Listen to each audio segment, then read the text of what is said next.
Did you see this? There's a reason that Fox didn't even mention Trump's deranged, desperate speech this morning, a speech that trafficked in tinfoil hat conspiracy theories and utter nonsense. Because it was bad for business, and they know it. Trump's pathetic efforts to undermine our elections and your faith in our elections landed with a thud last night. There was nothing there. He lost 2020 fair and square, just like he won 2016 and 2024 fair and square. Every audit, every investigation, every raid, no one's been able to turn up any evidence of election fraud. And if there was foreign interference, it happened on his watch. What the speech did manage to do was convince his voters, Republican voters, to stay home in November. Why bother showing up for an election if it's just going to be rigged anyway? He knows Democrats are going to win big in midterms. He has no interest in helping Republicans win legitimately. If he did, he'd be out touting a bipartisan housing bill instead of holding it up and bearing it. He'd be pulling back tariffs and trying to end the war that he started. Instead, he's resorting to this lame and transparent manipulation that's only going to hurt Republicans. That's why Fox didn't even mention it this morning. This is, let's be clear, the pathetic, desperate attempt of a man so far out of his depths on how to fix the country, fix the economy, end a war. A man who is so deeply insecure and brittle. A man who is out of runway. And a man who knows, he's aware that the history books are going to write him correctly, which is why he's out slapping his name on shit while he can. What we watched last night was the last gasp of a wannabe strongman who is nevertheless achingly soft on the inside. It's no wonder that Fox did not want to call attention to this. He took some big swings at China. He didn't completely walk the line of the promise from the White House to not relitigate 2020. He came close to it. He didn't use some of the rhetoric he has used in the past, but he inferred that there was still something problematic about that election. We know there was not. And the claim that there are non-citizens and dead people actively on voter voting, rolls, not substantiated. Yeah, that is not substantiated. But he said there are catastrophic vulnerabilities. And Tony, you have to ask yourself, what is that rhetoric about? Is that rhetoric about setting the stage for federal intervention in the midterms? I mean, we've had primary elections all this year. We're going to have more in August. Those primary elections have been conducted under this system that the president said is catastrophically vulnerable. Yet he and all Republicans and Democrats have accepted the elections, the results of those primaries, because they're being carried out according to state law and with resilient and checkable and auditable results. The 2020 election was not rigged and no votes were changed. Look, I represented Joe Biden and the Democratic National Committee in beating Donald Trump and his allies 64 out of 65 cases. Everything about that election was litigated right after that election. And Donald Trump still didn't concede. In fact, not only didn't he concede, he instigated a violent insurrection in the nation's capital. He has been lying about that election ever since. He now forces his cabinet to humiliate themselves and lie about that election. Jay Clayton just humiliated himself by lying about that election. So he's going to keep doing that. But the question of 2026 is, what is he up to now? And he is wildly unpopular. Republicans have achieved nothing to run on. They have nothing to say to voters. So what Donald Trump is trying to do is to lay the groundwork to say that when they lose those elections were the product of fraud. And we need to be prepared for that. We need to expose it. By the way, if Donald Trump thinks he can nationalize the election, he needs to reach or federalize or take over the election. He needs to read the U.S. Constitution and listen to what the courts have been telling him. He doesn't have the power to do it. Then, Mark, we actually have a voter question, Nancy from Charlottesville, who says, if Trump decides to send in officials to take control of the ballots in specific cities or states during the election, can the states or local authorities stop him? Yes. So the Constitution gives the states the power to set the time, place, and manner of elections, subject only to congressional enactment. There has been no congressional enactment, obviously, giving the president that power. So he simply lacks the power or the authority to do many of the things that he claims or that his supporters claims he should do. The states and the localities can push back, and also private parties can push back. Look, my law firm and I, we are suing Donald Trump or states or involved in litigation against vote suppressors in 80 cases in 43 states. So there's already a lot of litigation, and there will be more. And people need to have confidence that they can vote, that their vote will count. But it doesn't mean that Donald Trump won't try to undermine that or sow doubt. Who was in power in 2016? Let me check. I believe it was Democrats, right? I don't know. And who won the presidency? Donald Trump. Who was in power in 2020? Donald Trump and the Republicans. And the state of Georgia had a Republican governor, a Republican secretary of state, and Donald Trump lost that election. And then Democrats came back into power in 2024, and Donald Trump won the election. So the only election fraud, the only foreign interference that happened in an American presidential election apparently happened under the watch of Donald J. Trump in 2020, and not under the watch of Barack Obama, and not under the watch of Joe Biden. So is Mr. Trump saying the people that he hired that are closest to him botched the 2020 election? Maybe he is. And maybe we should question his, shall we say, qualifications for the people that are running the show, because apparently he doesn't think much of them. What an absolute lie.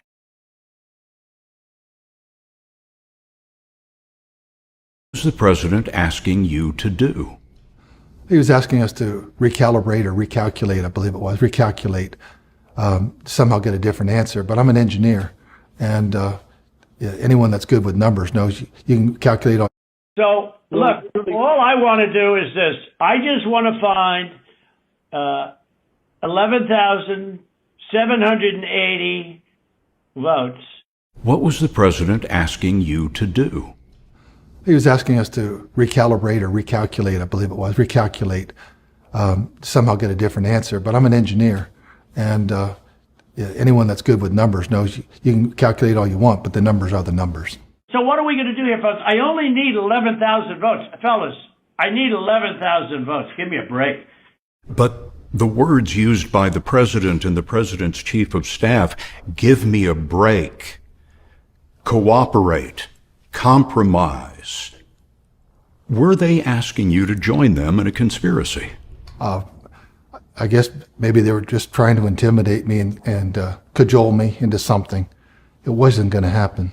Tonight I heard a failed president desperately casting about for excuses to meddle in the upcoming election if he can, or to discredit the result when he loses decisively, as I expect he will. I heard a president who, as war spirals and as prices keep climbing for families across the country, is, as always, focused on his personal grievances, focused on his personal shame and humiliation, and above all, focused on his personal fear of the accountability that will come when we win this fall.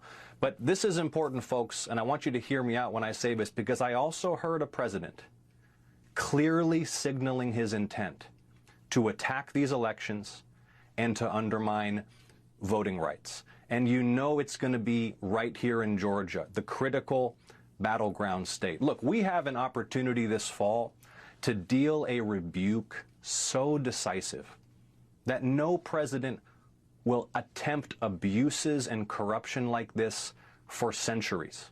That will be a great service to our republic. But he is signaling his plans to come right here to Georgia, attack the election and undermine voting rights. And I'm asking folks to take action right now. Grab your phone, grab your laptop, go to electjon.com, answer the president tonight overwhelmingly. Do this thing, chip in, join our team, help us get out the vote and protect voting rights. Trump lost the 2020 election by 7 million votes, and he lost the electoral vote by 306 to 232. But this election is now over.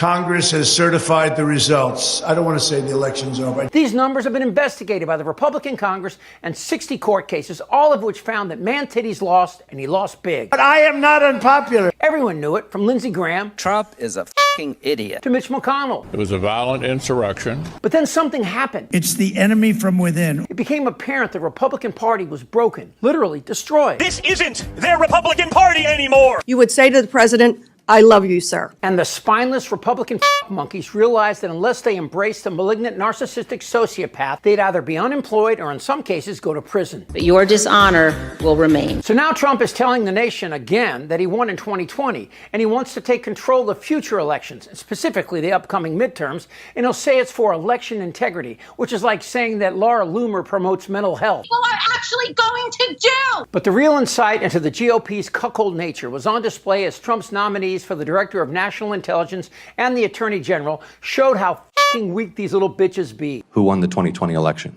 Like I said, I'm not going to get into that with you. Dude, answer the fucking question. You're here asking for the support of senators to lead America's intelligence community. We've established that you have an obligation to be honest, but you refuse to answer a simple matter of fact. And of course, Todd Blanche, who has supported the pardons of J6 terrorists, as well as hiring the pardoned felonious child predators to work in the Justice Department. And all you need to know about Blanche is right here. You were paid $10 million to represent the president. You hang a 30-foot banner of the president's menacing face over the entrance to the Department of Justice. You said that if you were terminated, you would say to the president, I love you, sir. MAGA and Tiny Fingers are pushing this conspiracy inside their own party, saying Pence and the FBI Director Chris Wray, even Bill Barr were in on it. Which was complete nonsense. The sense you have that America holds certain ideals to be sacrosanct and our democratic system is an insurmountable bedrock of honor and decency needs only a history book to deflate and depress those feelings. Trump is going to employ ICE and the National Guard and send them to voting districts where Democrats are surging, arrest brown people as well as protesters, and then confiscate voting machines. And what MAGA really wants is a violent reaction to this blatant attack on our democracy. And of course, that reaction is predictable. In fact, if you love irony, it's the very reason the right loves a Second Amendment, so you can fight back against a tyrannical Trump-like figure. Ben Franklin said a republic is great if you can keep it. And with all the corruption and grift and murder of innocent Americans, it begs this question. Do we even deserve it anymore? Goddamn right. I don't want to talk about this stuff. Dow is over 50,000. Fuck off. The guy that Trump hired to investigate elections just admitted on camera after his speech tonight that there's no evidence the 2020 election was unfair, and then he got rushed away from journalists by Trump's team. Just take a look. Did you acknowledge that there were no votes changed in 2020? All I can acknowledge is what the intelligence shows, right? I only know the intelligence committee has zero evidence that someone has flipped, that a foreign power flipped a vote in 2020, 22, or 24. And you have you're able to acknowledge. We're now through all the documents. You're able to acknowledge that Venezuela has not tampered with voting machines in the United States. No, the intelligence is very clear. They did it on their own machines. Why is it important that they did it on their machines? Their machine protocols are the same as America. Why? Because for a long time they did exactly. And so the 2020 election was in fact the results as we, the American public. I'm still researching. So let me. This is the first but one. There's no intelligence. Not yet. There is no intelligence that the election would have said that Donald Trump was the president said that tonight.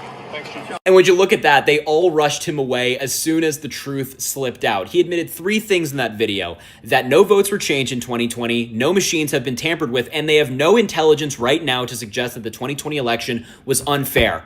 Hey MAGA, that's Donald Trump's own guy saying that. Now, he's probably going to get fired tomorrow for saying it, but nonetheless, John Solomon, this man right here, said it on camera. White House is furious this morning. Trump's speech didn't land. Not only did his address to the nation flop, but the White House's own people show that there was no evidence of voter fraud in 2020. And the documents released by the White House show that Russia tried to spread claims against Joe Biden, not against Donald Trump. And so the White House's own people, like John Solomon, say no evidence of fraud in 2020, acknowledges that no votes were changed in 2020, 2022, or 2024. The White House's own documents show that foreign powers were trying to go after Biden, not Trump. And so what the White House did for the past 15 hours is attack journalists, attack media companies, and truly lash out at everyone on the internet because Trump's speech didn't land. And what we're seeing right now is a lame duck president, a White House comm staff that is doing everything it can to prop up his, in a lot of ways, delusions, and it's not working. Follow for more. What's that? Fuck Trump. Yeah. You like Trump? Yeah. Why do you like Trump? He cares about America. How does he care about America? He's taking care of you? How is he taking care of you? What? You don't think my shirt is true? No. You don't. He's in the Epstein file 38,000. True.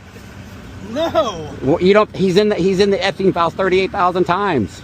And who else is? Yeah, take them all down. Is what I say. Me too.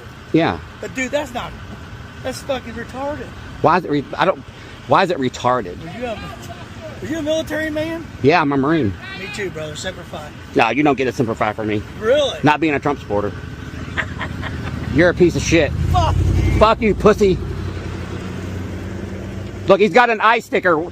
Hey, you want? Hey, I got a binky for you, you crybaby bitch. I got a baby bottle for you, you crybaby bitch. Fuck you. So the Secretary of State, Marco Rubio, has announced that the United States of America will focus their counterterrorism measures on left-wing groups. I need everybody to take this seriously because they are slowly ramping up their efforts to eventually begin detaining the American people. Now, in Prairieland, Texas, multiple activists were just previously sentenced to 30, 50, 70, and even 100 years in prison for a protest. For a protest. One guy was sentenced to 30 years for merely possessing pamphlets that had socialist propaganda on it. I also want everyone to understand that according to the FBI, for the past 8 decades, the number one terror threat in America has been right-wing domestic terrorism. So not only is the real threat to America far-right domestic terrorism, there's also no known substantial left-wing group threat. The president signed an executive order to make Antifa a domestic terrorist organization, but Antifa is not an organization. Just being anti-fascist is common fucking sense. And the president shared on his Temu Twitter account just a few days ago a link saying or supporting the idea of using ICE to roll up democratic socialists. If anybody thinks that this is not going in the direction of concentration camps and rolling up citizens, you're really, really been duped. Because this is the authoritarian playbook. This has been repeated by authoritarian fascist regimes throughout history. They are using the immigrant community as a way to appeal to the inhumanity of those that will support what ICE is doing in this country, which is kidnapping and keeping people hostage and just robbing them of their basic human rights. And once they desensitize everybody to kidnapping people, holding them hostage, murdering them in the streets, then they'll turn that private military force that Trump has created against the American people. And he's going to amp up his efforts to do so as we move closer to the midterms because he is terrified of the midterms. This regime, this fascist regime, this authoritarian regime needs to maintain power through the midterm so they can complete their internal coup d'etat before the 2028 presidential election. With that being said, as they target left-wing groups, I'm out here at the Scarborough Detention Facility in Scarborough, Maine, about to join the local groups here because we're not going to be intimidated into quiet while you conduct these terrorist operations in our country, because this is actual terrorism. ICE is actual terrorism. Well, and welcome. I can't even keep it together to do this video for you. We've got to talk about what occurred last night, boo, with the orange turd. But first, I'm going to take you back to last year. Because this is a repeat of a playbook they've already sourced, dear. Do you remember when we wanted the files released in their entirety? Even the Red Hat crew out in the Twitter streets wanted to see the files too. And to appease his base, he threw some bioengineered red meat in their face. He called them to the White House, baby, those influencers. And Satan Cindy Lou Who, Pam Blinded Bondy was there with that binder, boo. You remember that? And those right-wing influencers were salivating at the mouth, baby. They thought they were going to blow the story wide open thanks to Orange Daddy. They thought they were going to get to talk about files on display about a Democratic cabal in bed with Jeffrey. Y'all remember that? Y'all remember that? But then when they got the binders, it was clear they could see that all the information in there was already publicly released. And it didn't actually point the finger at anybody. Y'all remember that? That's what happened last night. That's exactly what happened last night. Only this time, instead of just throwing some bioengineered red meat at his base, he had to throw that shit in all of our face. That's what happened. I went through and perused the files he released. He stood up there and told you all this shit about China, China, China, China, China. I guess they didn't actually read some of the files that they released, because there's intelligence briefs about how Russia absolutely was interfering in our election in 2020, spreading conspiracy theories about mail-in ballots and election fraud. This old coot just released the files that prove he's an old coot who believes bullshit and then repeats it. He just released files that prove he drank the Russian Kool-Aid, boo, and he's still drinking it today. That was just one of many things that they released that we already knew. And all that talk he had about China wasn't proof. The White House had to even admit that none of those documents prove any of that bullshit. China didn't steal information. They gathered data that was publicly available about voters in the United States. And in no way did that information lead them to doing anything in this nation when it had to do with our elections. At all. And just because a name is on a voter roll does not mean that person voted, honey. Now his base, they will be salivating and chomping on this bioengineered red meat for days. Don't waste your time, though. There's nothing there to prove anything except that the old coot is still pushing Russian propaganda on Americans, boo. Yeah, they just Satan Cindy Lou Who'd the entire United States with a little binder of bullshit we already knew. That doesn't prove any of his talking points whatsoever, boo. This goes to show you that they are in panic mode. That's what that was yesterday. In the middle of an unnecessary war, in the middle of Americans being gunned down in the fucking street by the Pedo Patrol, the Frozen crew, he cut into broadcasting to spew bullshit on you. That is the Republican Party and the orange dude in full fucking panic mode, boo. That's what that was. And it backfired. It backfired. Because anybody and everybody who reads what was released and has any brain cells will see it was bioengineered red meat. Nothing happened to the 2020 election. As a matter of fact, to have all this intel about Russia and China too trying to meddle in our elections and them not actually getting away with meddling in our elections proves just how safe and secure our elections are. The fact that China tried their best but got nowhere, dear, absolutely proves our elections are secure.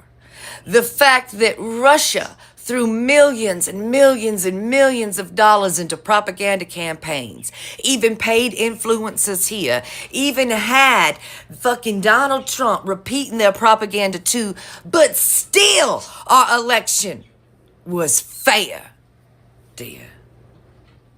And with every accusation being a confession today, we must acknowledge all the things he stood up there and accused China of, like collecting voter data roll data, is something that his administration regime is actively trying to do. Every accusation is a confession with this orange fool.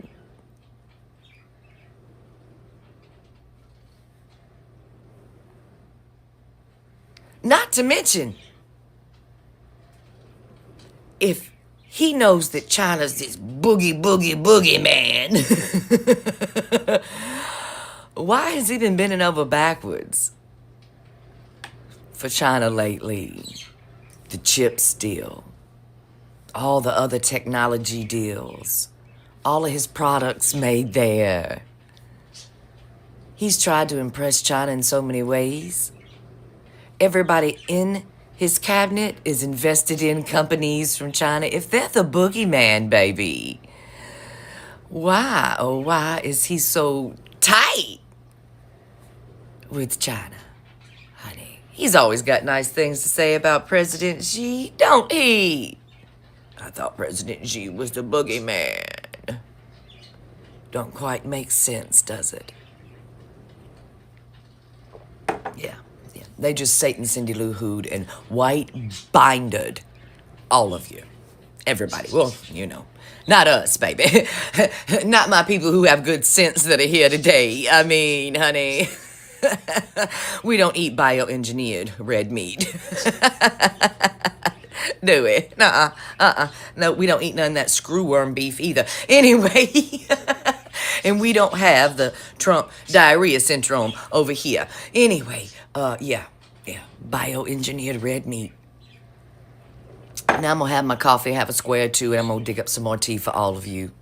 They're in panic mode, and it makes me so fucking happy, boo. We just gotta keep on pace, on track, you know, and on task, and register people to vote, and get them to the fucking polls. That's all we gotta do. Because,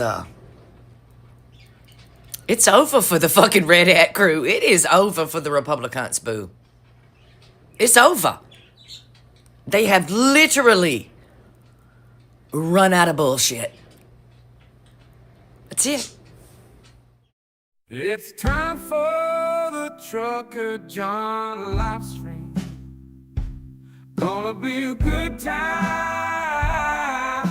Oh, yeah. The Trucker John live stream. Come along for a good time. It's a good time, good time, good time, good time. Trucker John live stream. It's gonna be a good time. Gonna be the time of your life. Gonna talk some shit. Hush your mouth. Gonna talk a little smack.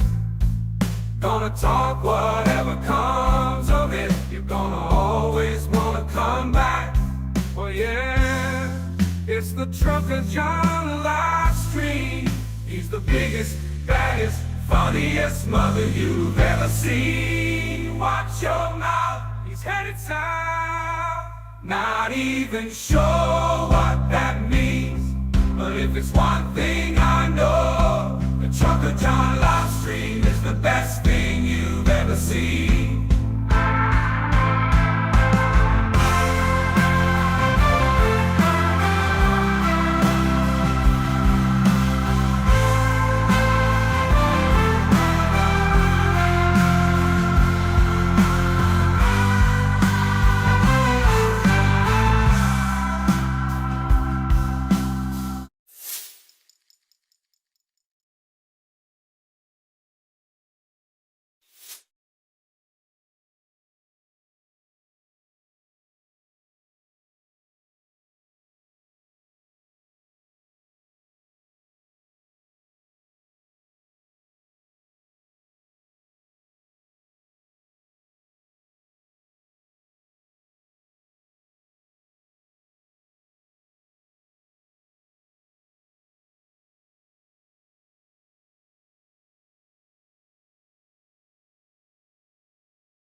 All right. Can everybody hear me? Welcome to the Trucker John live stream. It's 11:36 a.m. here in the Pacific time zone. We're currently sitting at a temperature of only 93 degrees. It's a little overcast today. This is monsoon season for this part of the country. Earlier, I walked over to 7-Eleven to get a coffee because I'm out of coffee filters. And I keep forgetting to get some. So I went to 7-Eleven, bought a coffee, and it felt really nice. It was like 91 degrees at that time. Nice and overcast, nice cool breeze coming through. Could feel a little humidity, which was fine. A little humidity is fine. I don't know what the humidity level is, but it was really kind of nice. On my way back, I did feel a couple raindrops and a couple sprinkles, because raindrops and sprinkles are a little different. So we might get some rain today. I don't think it's really started to rain, but we did get some sprinkles. So that's the outlook here on the outer rim of Vegas, otherwise known as Boulder Highway, which is right there behind me. That's where I'm broadcasting from, basically. Anyhow, thanks for being here. You guys saw I just played the little clip of the fender bender that I had on Wednesday evening at about 7:44 p.m. I had that little fender bender on the job. I hit another cab. That was another cab there that I hit. I was immediately put on suspension until further notice, until I could meet with the safety manager and find out what they were going to do. If I was going to be terminated, suspended for some longer period of time, or just nothing. Just that could have been it. It could have been, hey, you can go to work right now. Or I don't know how long their suspensions go. I suppose there's a wide latitude there, or termination. And I was really kind of scared about, if they were going to fire me or not. So anyhow, I had my meeting yesterday with the safety manager, and I had to wait there, and finally got into her office, and she's looking at I don't know, I couldn't see the screen. I'm assuming she was looking at because they have video footage. They have cameras that shoot back into the car, and they have cameras that shoot out. Very kind of, she was very upset or very disappointed in me. But actually very nice. And we had a nice conversation about what happened. And she seemed very understanding about it. However, regrettably, she still had to issue discipline, which could have been termination, but it turned out to be a 2-day suspension. And I get to go back to work tomorrow. So, yay! I'm not fired. Woohoo! I'm not fired. I get to go back to work tomorrow. So I got a little 2-day suspension, and I will, hopefully this is a wake-up call to be more careful. And I told her, I go, man, I was on the road truck driving for 20 years. I won awards for safety. I had 2 million miles of safe driving without an accident. And then now this happens. And she just started shaking her head like, I hear that all the time. Because we got lots of truck drivers, and they tell me that all the time, that they drove 20, 30, 40 years without an accident, and then they get in a wreck, in a cab. And she goes, it happens all the time. So she said, I'm not the only one, I guess. So there I am. I just have to be more careful. I don't want to really talk too much about it as far as guilty or innocence or fault, I guess, over these airwaves. I don't know if anyone could get this and try to use this in court or something. As far as suing the cab companies or whatever, I'm sure there's probably going to be a lawsuit.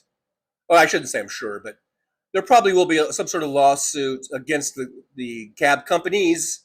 There was a passenger in the other car. I wouldn't be surprised if that, because he was out taking videos and pictures too. And I wouldn't be surprised if he calls his lawyer and then they file suit against both companies. But that's what these companies, these cab companies, they have lots of lawyers, and they spend millions of dollars every year handling this type of thing, because it happens every day. It happens every single day. One of their cabs gets in a wreck every single day. I would venture to guess. And I'm not talking about just like one cab company. I would bet, because there's probably I don't know if there's a dozen, but there's probably 8 or 9 different cab companies out here. And I bet you every single cab company has some type of at least a fender bender or an accident that happens every single day. And these cab companies, they spend millions of dollars every year in lawyer fees and in settlements and everything else. So I would not be surprised if that passenger is going to file some sort of a lawsuit, probably against the cab that he was in and against the cab company that hit him. So as far as the other driver is concerned, I don't know what he's going to do. He was complaining of neck pain or back pain, that old ruse. He looked fine. We were walking around, joking around about, but still, he could be. I don't mean to slander him. So that's something he definitely should get checked out if he hasn't already. I'm sure he probably went right to fucking ER right afterwards or something. Anyhow, so that's the deal. I got 2-day suspension, and I learned a very valuable lesson, a little reminder of just being more careful. And that's all I'm going to say about that. Anyhow, thanks for being here, guys. I did see Brooklyn. I think Brooklyn was first. Couldn't wait for the countdown or something. I'm not sure. The countdown. The final countdown. Or something. Something of that nature. Brooklyn SJU, Tricks LaRue's here. I guess I Peopled Yesterday is here. Hello, I Peopled. I Peopled Yesterday. And so in regards to the intro, I think we've pretty much established the fact, for the umpteenth time, of what an idiot Donald Trump is. He's an idiot, a liar, a grifter, a cheater. And I think that more and more people are falling away from him. I think he's losing. I think MAGA might be shrinking a bit. And he's certainly, we see, what was it, ABC and CBS didn't even cover the speech. That's a big thing. I think they see the writing on the wall. They see what a lame duck Trump is, and he's losing support. And they see his mental and physical condition is just fading away by the day. So they're not completely stupid. They're willing to bend the knee, but they're not going to do it to someone who they think is probably becoming less and less powerful, less and less influential, Okay, let's see who else we got in here. We got Anna Moore. Thanks, Anna Moore, for being here. I appreciate you. See if I can fix this angle here on my iPad. That's a little better. Let's see. Paul Burrows. Hey, there's Paul Burrows. Good to see you. Paul says, I have to get an echocardiogram for my heart, so I won't be here. Peace out. Paul Burrows, I know you might be already gone in your appointment there, but positive thoughts of healing and go out to you, Paul. We're all rooting for you. So I hope things go well with the echocardiogram and all that. I know you had that heart attack and everything, so we're all pulling for you. We're sending our best positive thoughts to you.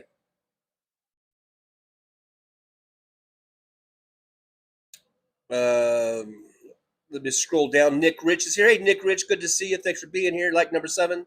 Good day, folks. DPD is here. Hello, DPD. Good to see DPD in the chat room. Welcome to the Driver's Lounge. Thanks for coming on in. Oh, thanks for coming on in. Jolie's here. Hey, Jolie. Hi, Jolie. I see Jolie with the waves. Hello, Jolie. Aaron West is here. Aaron West is in the car picking up dog food. Is Aaron and Jolie still here? Are you still here right now as we speak? Because this is probably half an hour ago, if not more. So I need to know if they're both here now. David Weiss from Denver is here. I think it's a $2 super chat. Yippee, going out to David Weiss from Denver. Thank you so much. I do appreciate you. Aaron West says, gastroenterologist called me. Biopsies for colitis were negative, but he wants to see me appointment on Tuesday.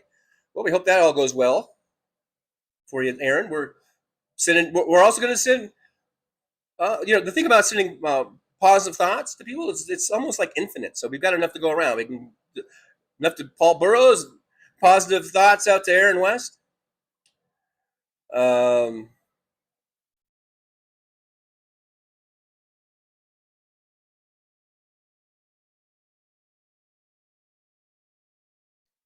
Yeah, the biopsies were negative, so that's a good thing. But yeah, you've got to follow up. So we hope the follow up and everything goes good. Okay.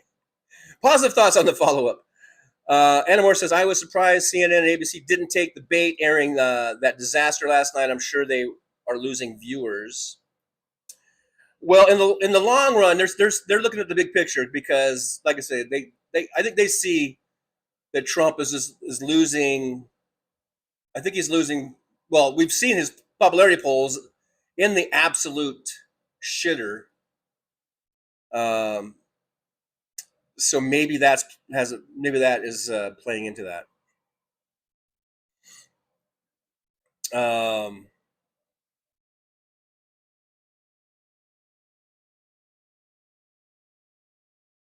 Hey, Justice AZ, Love Saves Lives is here. Hey, good to see you.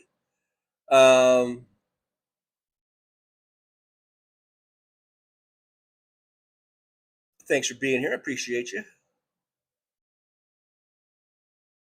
DPD, he was asking you to cheat. Just say it. Yeah, about the Georgia. What was he? Was he the AG or whatever? Whatever the fuck he was. Or the state. Whatever that department is that does the voting stuff. Nick Rich says Ossoff and Warnock have nothing to fear in the midterms. I think they will win. Well, they're not both up at the same time, right? They have. I think just Ossoff is up for this one. I think John Ossoff is pretty awesome. Awesome Ossoff. He's an awesome dude.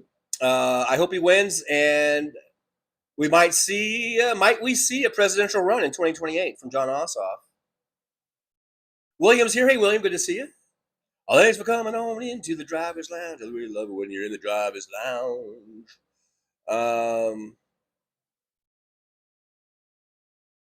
I be YouTubing, saying good afternoon.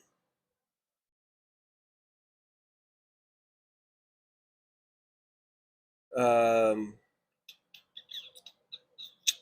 Gillespie's here. Hey, Alton, good to see you. From Paradise, Texas. Paradise, Texas. Yeehaw! Good old Paradise, Texas. What's it like living in paradise? Was that the David Lee Roth song? When he went solo the first time? It's like the main chorus is like da, da, da, living in paradise. I wish I had half the brain that Liberal Dan has. Liberal Dan is amazing. I was watching him the other night, and he could just remember lines and lyrics, dialogue, monologues, right off the top of his head. Boom. I've had to memorize monologues before, just for like auditions and shit. It takes me hours and hours and hours and hours to memorize a monologue, and then it's good for that moment when I have to go and perform it. And as soon as I do it, it's out of my head, man. And Liberal Dan can, apparently stuff is in there and it's in there forever. He's amazing. Guys, check out the Liberal Dan show. Best show on the internet, by the way. Mondays, Wednesdays, Thursdays, 8 p.m. Central Time. And I wish I had that kind of brain. I can't even remember one line of that David Lee Roth song about living in paradise.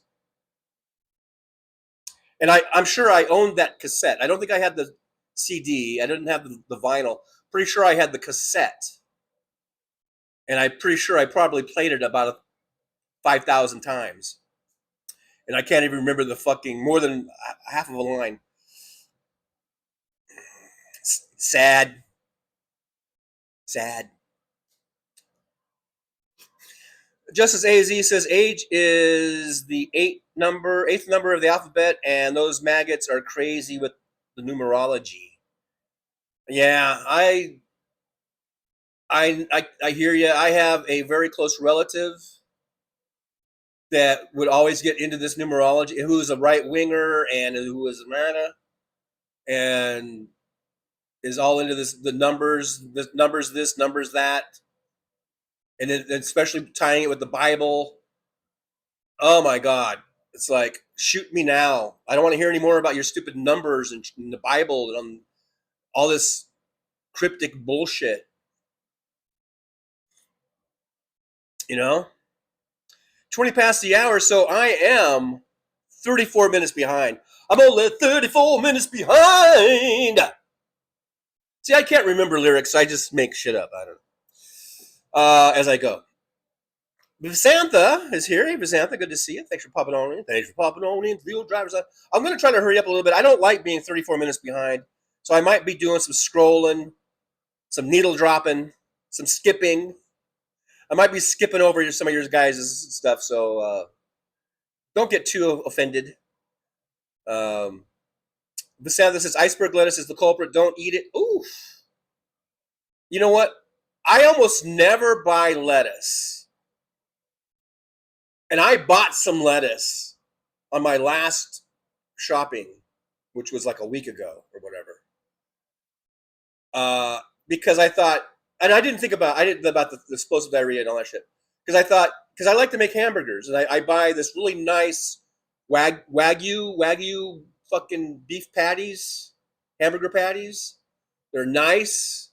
I cook those up, you know, put some cheese on it, put a nice bun on it. And I thought, you know what? Because usually I don't put any tomatoes, or I just put cheese, put some condiments on it, and that's it. Because I just don't feel like messing with. I'm not like you guys. Look, I'm an old single dude. And I have a very small kitchen. I'm not into prepping fucking condiments. But anyhow, I just thought, you know, it would be nice to maybe put a blade of lettuce on that cheeseburger. So I bought me a head of lettuce. And I think it's iceberg lettuce. Just the regular fucking lettuce. not the not romaine or whatever, just regular. And it was not. It was good, and it was fresh and good. I rinsed it all out, and everything. And I made some cheeseburgers with that lettuce, and I just put like one blade of lettuce on it. I don't overdo it with the lettuce. I have not gotten sick. So apparently the lettuce I bought was not tainted. Thank goodness. But wouldn't you know it though? I mean, I can't remember the last time I bought a head of lettuce. It's probably been years since I bought a head of lettuce. Probably 2 or 3 years. And wouldn't you know it though, the one time I decided to buy a head of lettuce, there's a goddamn explosive diarrhea thing going around, and they're suspecting it's from the lettuce. So, woof, I think I dodged the bullet on that one. Abby YouTube says there's no evidence Trump's administration looked into the 2020 election. They did not present any evidence in the court cases. Trump and his cronies just came out and said it was stolen. Yeah, that's pretty much what the whole 30 minutes of my intro was about.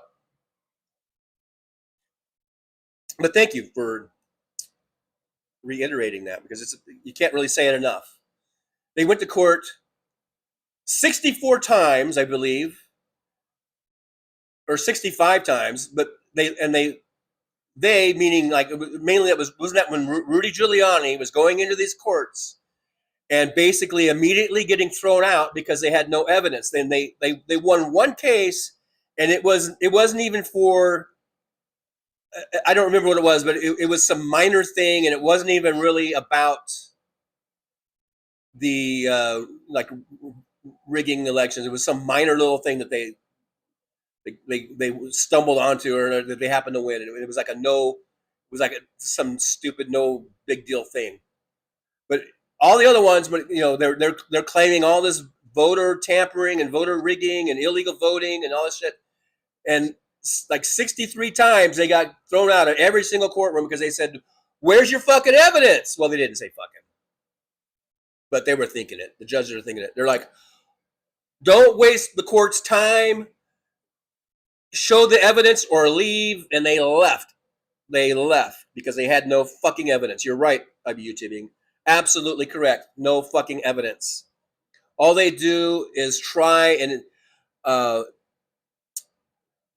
influence their maggot followers, with accusations.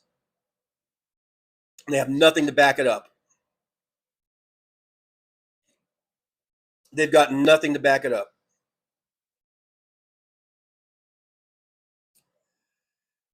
Okay, I am skipping down. Josh Sees is here. Always good to see Josh Sees, who was a man of the theater. I believe the theater production is gone, and he might be also a music performer, a minstrel. I believe Josh Sees might be a minstrel. And I hope to God that's the right word, and I'm not mixing it up with something else, if you know what I mean. I'm hoping to God that I'm not mixing it up.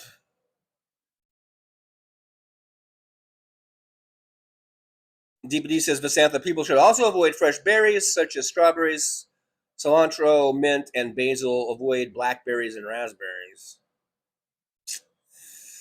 Well, that sucks.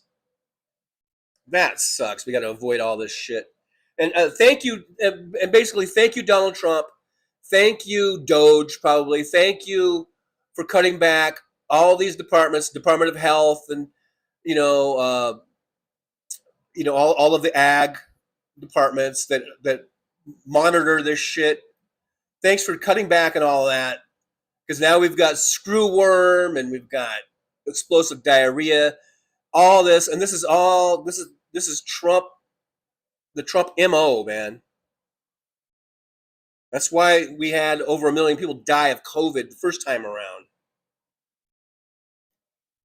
Was because of Trump's ineptitude, his incompetence, and his deliberate mishandling.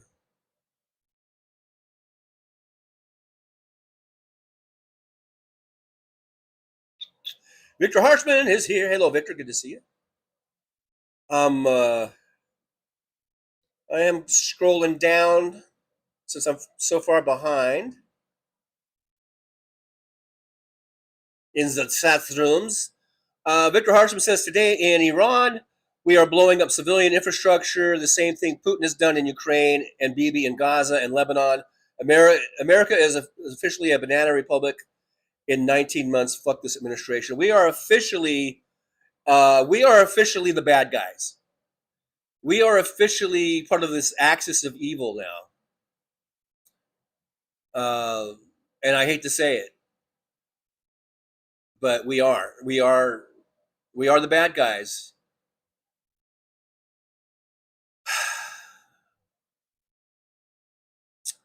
Man, I want to say something, but I don't want to say it because I don't want to get in trouble. But if you guys can read my mind right now, right? You know what I'm saying. You know what I'm thinking. You know what I'm thinking. All you mind readers, you know what I'm thinking. I don't need to say it out loud and get in trouble with the YouTube police or whatever, you know. All right, I'm skipping down a little bit. Mad Max, Slava Ukraini, absolutely Slava Ukraini. P Dubs is here. I guess P Dubs is coming on in. Hey, P Dubs, good to see you. Whack, otherwise known as Whack P264, otherwise known as P Dubs. P Dubs does a little live stream on Sundays, Sunday evenings.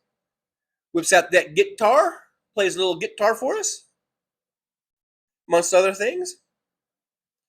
Might want to check out P Dubs on Sundays. We got also Justice AZ, Love Saves Lives, has a live stream. Check out that too. I like promoting good shows, and P Dub and Justice AZ, Love Saves Lives are two great channels.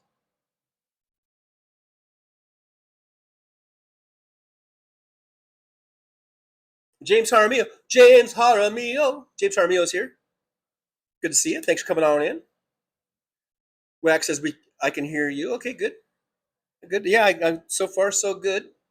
The mic's holding up. I'm using the old original $3 Temu chopstick mic.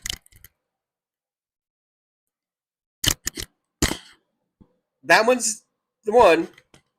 Hopefully it's okay. One of these days I'm going to upgrade to I got my eye on I think it's a $30 or a $40.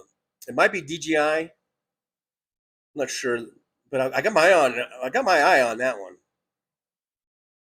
One of these eyes I got on it. Nick Rich 1136. Gee, many Christmas. I'm still like freaking 28 minutes behind. What's a guy got to do? How many posts do I got to skip?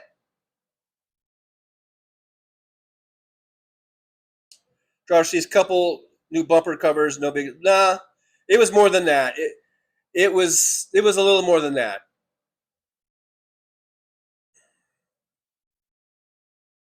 But yeah, they have a full-on body shop there where I work, and I'm pretty sure they could put that one back out. I don't think they need to total it or anything like that. But whatever. They got a million cars, a million things. They're a multi-million dollar a year company. They might decide it's just cheaper to not fix it, but yeah, it wouldn't take much to get that back on the road. But it's really not the point. The point is the litigation, I guess. But like I said, they've got staffs of lawyers, and they handle this shit every single day. Every single day they handle it, and to the tune of multi-millions of dollars every year in lawyer fees and payouts and shit.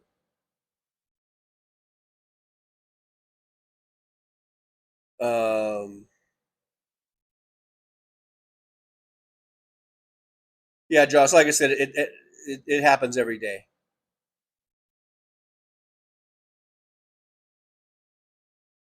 Big Hook, the Big Canuck is here. Hey, Big Hook, good to see you. Big Hook says, you are one lucky SOB. Well, maybe, but I think that's pretty much standard procedure. They suspend people like that. If this was happening like every week or something, and then they would probably can you. You know, like after 2 or 3 times in a short period of time, then they'll probably can you. But you know, she was like looking at my record or whatever, my employee history there with them, and she's like, "Oh, I see you've been here for a year and a half," and she goes, I've never had to meet with you before, so that's a good. She goes, so that's a good sign. So, you know.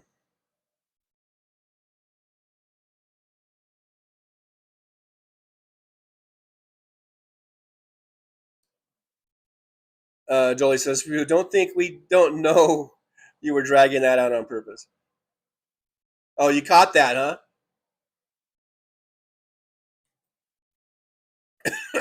Went down the wrong pipe.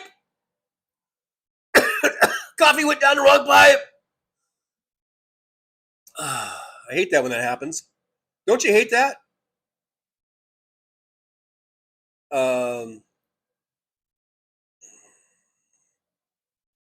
DPD, while you're waiting for your decision, you could always work part-time as a cashier at Aldi's.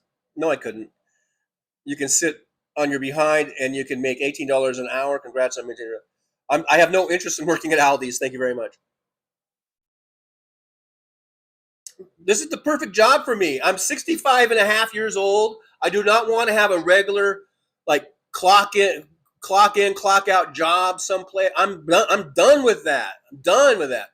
This is perfect. It's part-time flex. I can go in anytime I want. I can clock out anytime I want.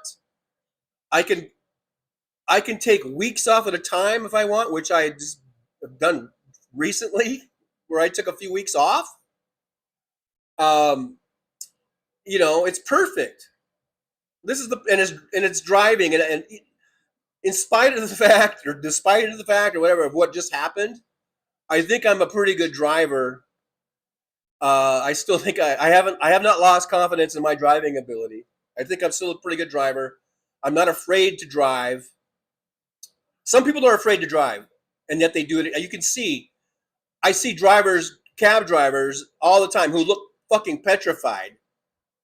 They hate traffic. And I'm like, wow. I mean, they're only doing it because they have to do it, I guess, because everyone needs income. But man, I wish those people could go find something that they would enjoy doing. You can tell some people just do not enjoy it. I have a great time doing it. I really do have a great time doing it. So it's a perfect job. I like the job, and it fits my schedule, fits my hours. I don't want to fucking work at Aldi's or anything else where I have to go clock in and they get a schedule. Fuck that shit. I'm done with that shit. Plus, I was on the road for 20 years, and I haven't really punched the clock since the 90s when I worked at the post office. Since the late 90s. That's the last time I punched the clock.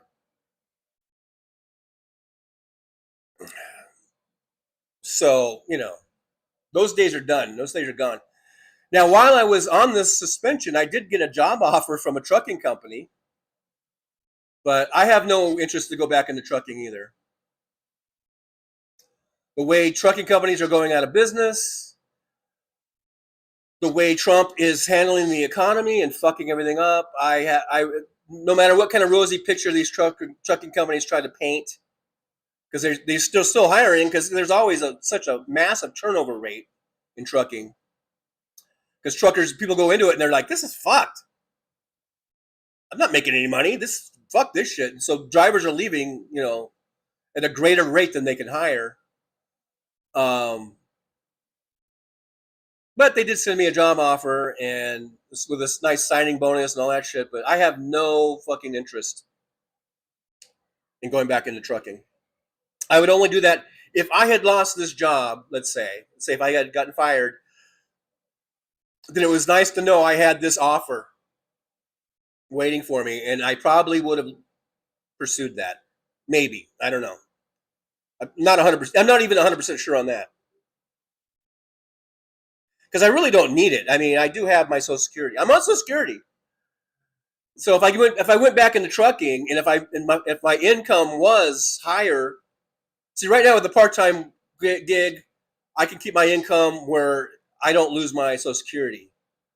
But if I get back into trucking, and they want you to go all out, balls to the wall, so my income might go above that, and then I would lose my Social Security. So it's not worth it, unless I could get a job that's really sweet where I was guaranteed to make over a six-figure income. Then it would be worth it. But if I'm going to be scratching and clawing and grinding, for 45 or 50 grand or 60 grand, I don't think it's worth it. I don't think it's worth it. I'd rather stay home, collect my Social Security, and collect whatever I can collect from the taxi company.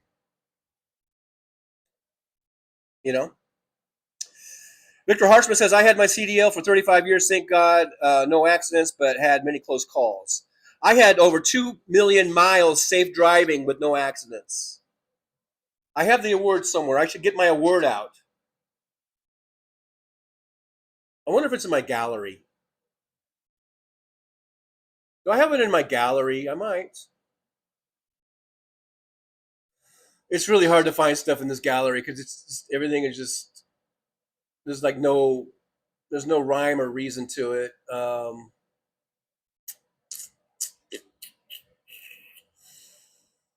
So you just have to scroll, and then I usually don't see it and have to come back to it. Well, anyhow.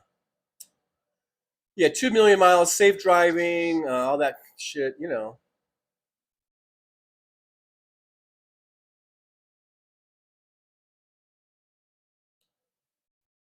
I don't think I have it in my little gallery here.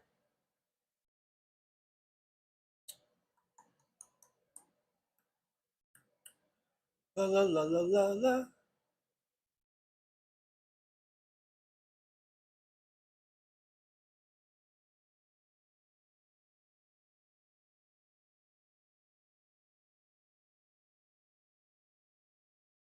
Oh no, no, no, no, no, I don't want that. Damn it. Did that pop up? I don't want that on there. I mean, not that I don't want it on there, but that's not what I was looking for.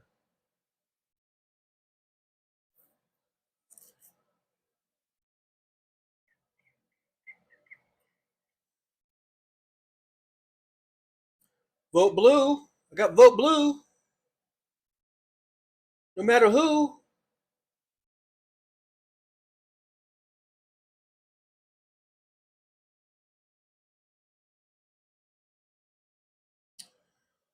Yeah, I don't have it on there, damn it. I don't see it.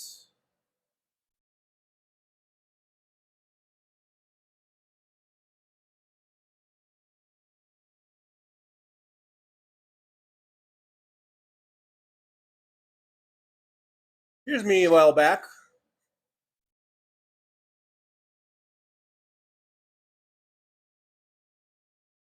Back in, gosh, what was that? 15 years ago or something? Anyhow,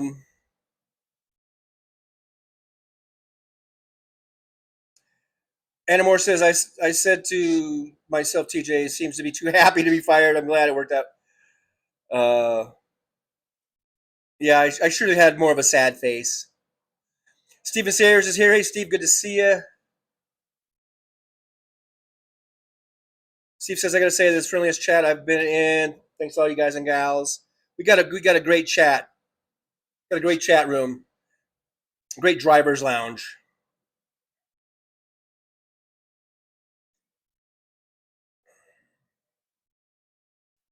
Josh says, I got an auto injury spam while the fender bender video is playing. That's funny. Big Hook says, as a driver every day, I have way too many close calls. I drive defensively and maintain a 3-second rule for the most part, and increase it when road conditions warrant it.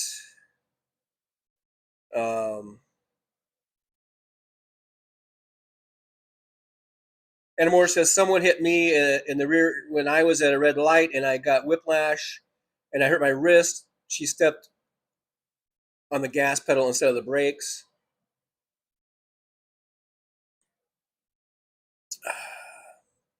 Yeah, I do think the person that gets hit probably gets the worst of it. You know?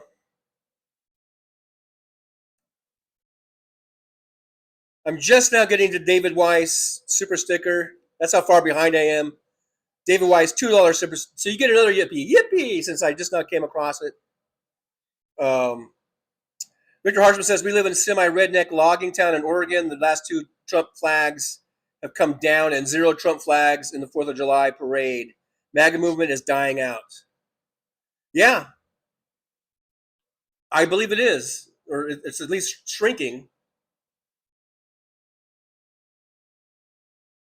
IBU to me says only CBS covered it, but not all of it. MSNBC stopped immediately when he started to lie.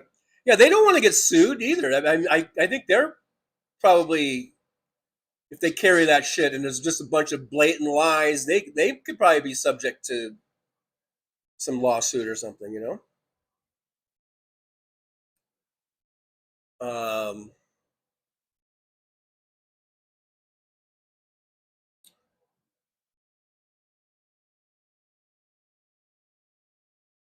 I really want to find my picture. Let's see.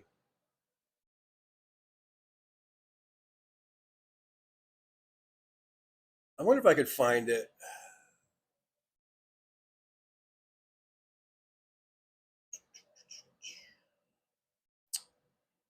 Where did I put it? Where did I put it?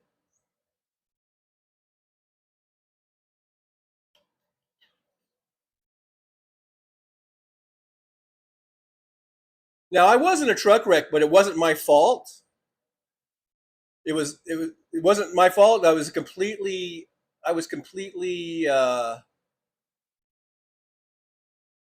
you know, found to be not at fault.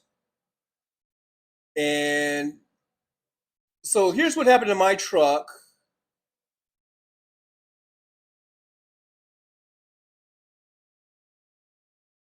You see the fluid's coming out. The front, it doesn't look like much. The front fender and bumper is kind of down. The headlight got knocked out. That front headlight got knocked out. But that truck had to be totaled. I was able to drive it. I was under a load. I was able to, after this, I was able to, the place I was delivering to was just a few blocks away. I was able to go deliver that load and then take the truck back to, there was a yard nearby, a Schneider operating center, not too far away, like 20 miles or 30 miles or something. I was able to drive it safely. It all seemed, you know, if it wasn't safe, I wouldn't have done it. I drove it back to the operating center. They took it into the garage and looked at it, and they go, wow, the entire, you can't really tell, but the entire engine compartment, the engine and the frame was all pushed back like 3 or 4 inches or something. And they said that it was no good now, you know, because the frame was damaged. So that was going to be totaled and taken off. Actually, what they do, though, here's what they do. They told me they were able, what they do with those trucks, they are able to somehow, I guess, straighten the frame back out. And they take that motor out, put a new motor in, and they're able to sell them. Like, I don't know, it sounded like some shady deal, but apparently it's what they do. So, you know, so there's that. That's my truck there, where a lady, I was going through it. It was at an intersection. I had the green light. I was going through the intersection. off to the side was the side traffic, the cross traffic. They were all waiting at the light because they had a red light. And then all of a sudden, because I never even saw her, because she had gone around that traffic into a middle, like, I guess it was like a middle turning lane or something. And she just flew right through the intersection, right through a red light, just as I was going through the intersection. And I slammed on my brakes as quick as I could, but I still didn't quite T-bone her, but I hit her right in the back, kind of rear quarter panel of her car at I was going about 50, 55. The speed limit was 55 there. Just so you know, I wasn't speeding, but I think I was going about just under 55 miles an hour. I had a heavy load, 80,000 pound, rig with freight and everything. And this is what happened to her. I'll show you what happened to her vehicle.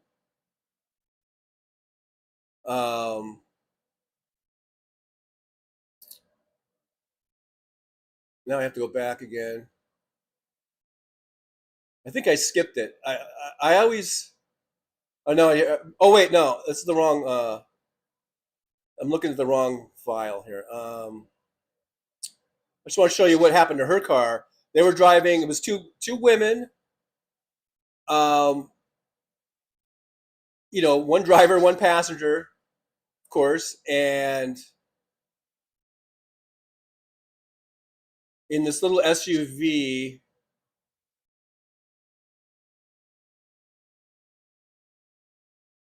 Here's what happened to her car. When my truck, it hit that rear quarter panel of her car, it spun her car around, and she went right into that pole, into that light pole, kind of almost wrapped the car around that pole. And fortunately, and you can see that's the driver's side where the pole is. The driver got out and walked around. She was fine. And it was the passenger side. There was a lady, and she was pregnant. Apparently, I don't know if she was going into labor. I don't know if that's why they were running the red lights. They didn't speak English, so I don't know. But everyone was calling, fire department and 911. There was a fire department there within 5 minutes, and I think they had to use jaws of life to get that door open. And then and I was standing there, and I go, "She's gonna be okay?" And they go, "Yeah, I think she'll be okay." As far as I know, she was okay. She seemed okay, but you never know. They took her off in an ambulance. It was, and I had a whole line of people running to my defense. All the witnesses that had been sitting in their cars at that red light, they all came running to my defense and said, "Yeah, she ran that red light. She ran the red light." And I was so thankful for that, for those people coming forward, because the CHP took my statement, and I said, I was there for probably like half an hour or maybe more, while they were, fire department's on scene, CHP's on scene. I guess that was it. Fire department, EMTs, whatever, because they had a big fire truck, and then there might have been an EMT truck. So then I'm like, "Hey, can I go? Because I have a delivery down the street." And he goes, "Yeah, you can go. You're free to go." He goes, "If your truck's okay." I go, "Yeah, I think so." Because I did move it from the intersection, and then I did move it forward to get out of the intersection. So I knew it moved at least that it was going that far. And he goes, "Yeah, you can go." And so I mean, I do know that there was a lawsuit against Schneider National. That was the company I worked for. But as far as I was concerned, I mean, I was completely, found it not to be at fault or whatever. And all those witnesses came forward, man. They were like, she ran a red light. She ran a red light. And I was like, yeah, thank you. That's exactly it. I go, I just, like I said, I told the cop, yeah, I was just going through the intersection. I had a green light. I'm going about 50, 53 through the green light. And all of a sudden she comes out of nowhere. I slammed on my brakes, but there's no way I could avoid her, and just sort of tagged her there and sent her flying into that pole. So there's that. There's that.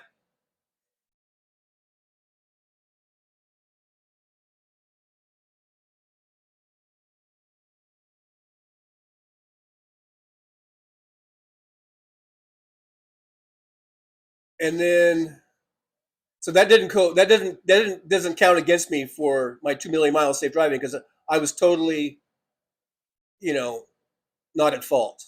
I was totally 100% not at fault for that. And I'm trying to find.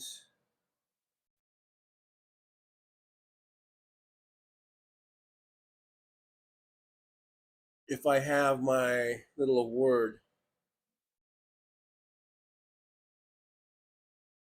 in here somewhere.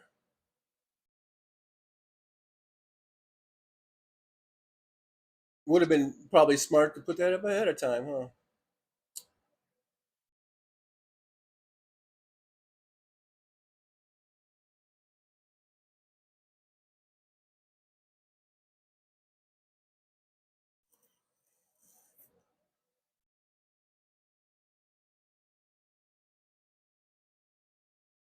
Yeah, I guess I don't have it in this folder. I know I've got it somewhere, but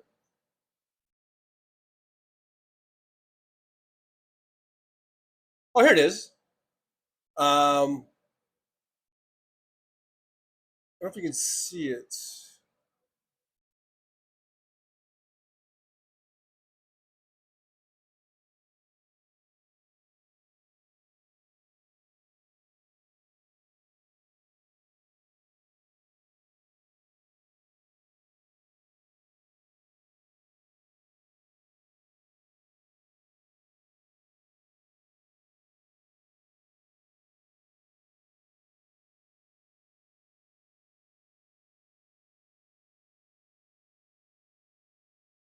Look, they gave me a safety vest. They gave me a sticker. That big round thing is a sticker that I could have put on my truck, I guess, or something. 10 years safe driving. And then it's kind of hard to see, but there is this like little plaque thing for safe driving. 10 years safe driving. See, I also had something, it was for 2 million miles. Whoops. I hate that when that happens.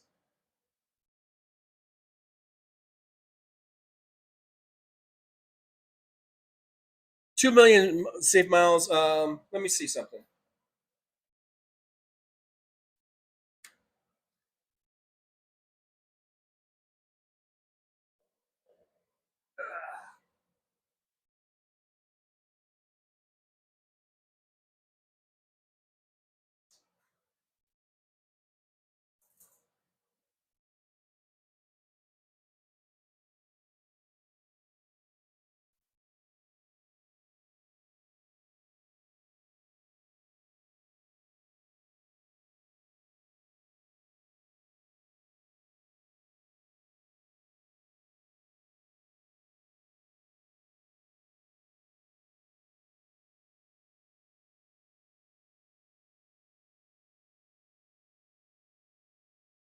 Well,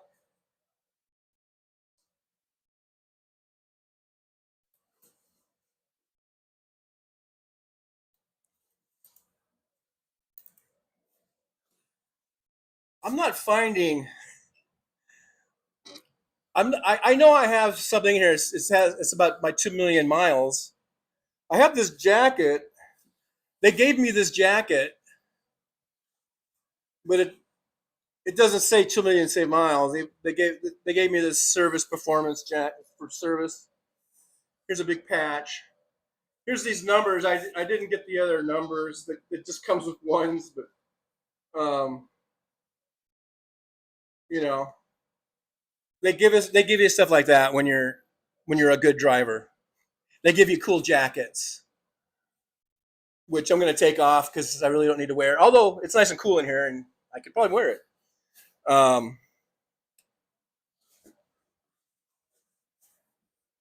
Yeah.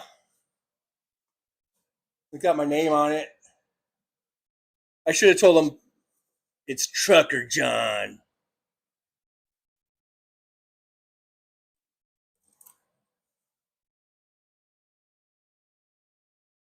But yeah, you know, it was more than 1 year. I never did like get other numbers. I you know, put on here. But these are like little Velcro numbers. So you can just do that. But anyhow, I've been awarded for safe driving, so I don't want to hear your shit. I don't want to hear any shit about, oh, you should follow following distance. I know about following distance. Anyhow.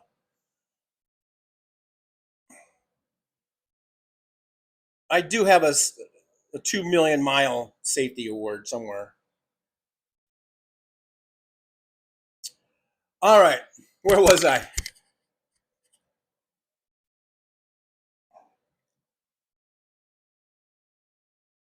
I know I'm probably 45 minutes behind. DPD says TJ, the Nazis are taking over Vegas. Tillman Fertitta, a staunch supporter of the Orange Pedophile, just purchased Caesars Entertainment. He also owns the Houston Rockets.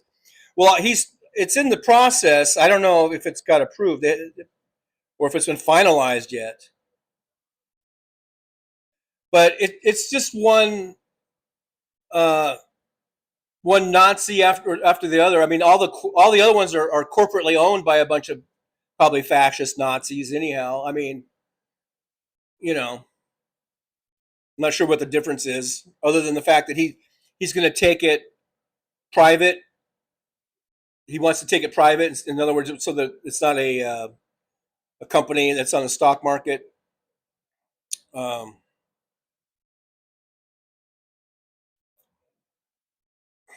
You know, what's her face? The widow of the guy who owned a bunch of casinos. He was a big Trump supporter, and then he died, and now she's still here. You know, I mean, you know. So I don't know if takeover is. I think they're already here. Is the point I guess I'm trying to make. DPD, I'm not a right winger, but I'm into astrology. That's fine. You do you, boo. Big Hook 11:55. Yeah, I'm like 45 minutes behind now. DPD, buy yourself a salad spinner. Okay. All right, I'm gonna get right on that, DPD. I'm gonna run down to the store and get me a salad spinner. I'm on it. I'm on it. DPD says it can take up to a week for the diarrhea to come on, so you might not be out of the bathroom yet, or out of the bathroom yet. Oh boy. All right, yeah. Hopefully I get past that window. When's the last time I had it? It's been a few days now, I think, since I ate that last burger.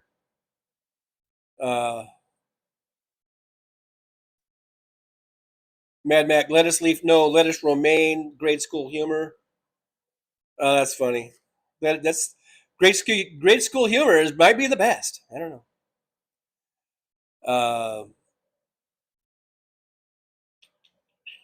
A blade of lettuce.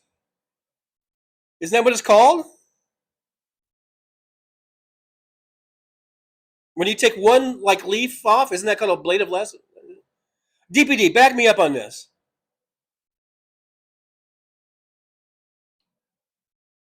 DPD says remove the outer leaves. Yeah, I know all about that. Nick Chris 12 noon, so I'm 35 minutes behind. I am skipping down. Skipping down. Victor Harshman got to go helping my grandson install a new turbo on his 1992 Dodge 5.9 Cummins 12 valve. Nice. Nice. Steven Sayers, I've never heard a lettuce leaf called a blade before. Well, that just goes to show that you don't know everything you think you know.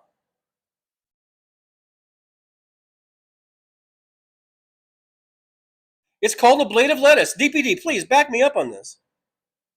Of all the people in the chat, DPD should be able to back me up on this.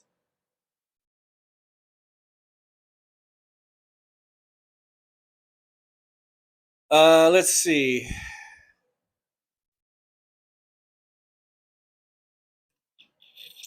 Danny Pomeroy is here. Hey, Danny. And Jorgen Johansson is here. Good to see Jorgen. From way somewhere in the Netherlands or Denmark or Sweden. I apologize. I always forget. And you probably hate me for that because all those other countries are probably like, you know, you hate them or something. I don't know.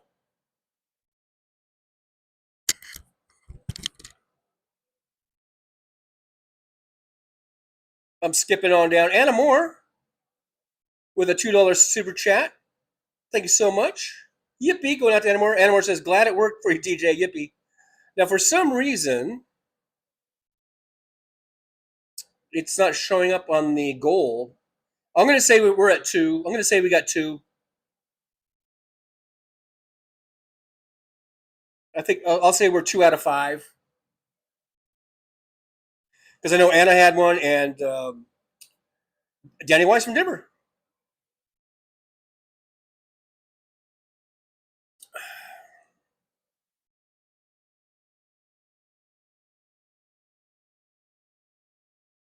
I am skipping down, guys, to try to catch up a little bit here. DPD says to be careful. Okay. I will. Josh C says having an accident makes you more alert to your surroundings. Danny Pomeroy, I did that shit for 43 years. It sucked working in 4-wall, 4-story high. I bet I walk 22 miles a day.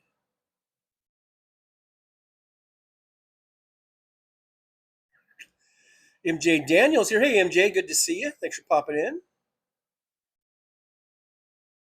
Stephanie B. Hey, Stephanie, good to see you. Stephanie B says, they are not only giving us money, I requested back, but extra money. I am totally mid-thread. I'm mid-thread, so I'm not sure what that was about. I have skipped down and I am needle dropping, so that happens when you do that. I am skipping down again, and I am needle dropping. Danny Pomeroy says, John needs a van to take veterans to the hospital and clinics. You have the license. You just need the right people to set you up a running van taking vets appointments. I believe it's around $350. Dude, I don't even have a fucking car to get to work in.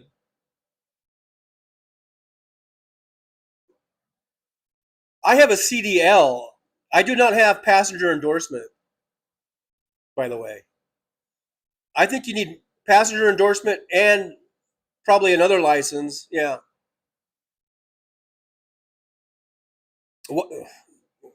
Why me? Why do I need to do that?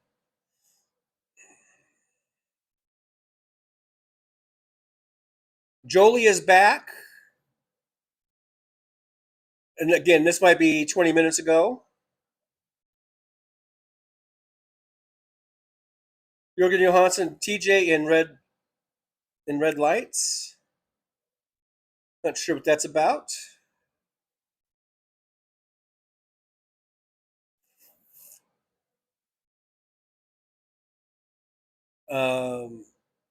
DPD says people in my neighborhood have begun to fly other flags other than the American flag, or they are choosing to fly it upside down.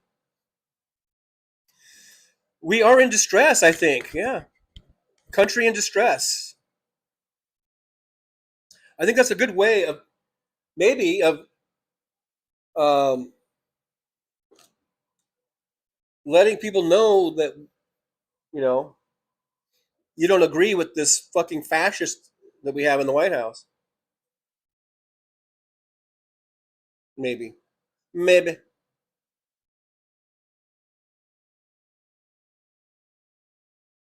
I am skipping down and needle dropping. Big Hook says TJ is going to be far behind today in the chat. 12:28. I'm skipping down, so that puts us at. I think I'm 14 minutes behind now. So I probably shouldn't skip too much, I guess.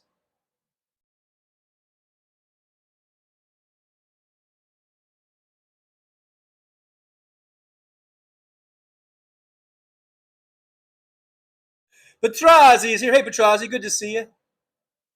Thanks for coming on in. I appreciate you.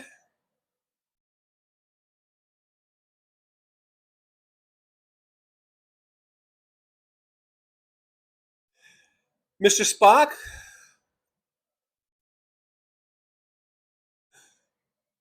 Whatever. Live long and prosper.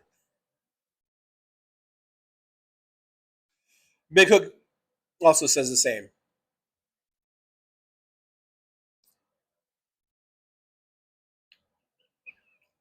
Anamore says, I wish we were living in biblical times where a person would get instant karma every time they lied. Laughing out loud.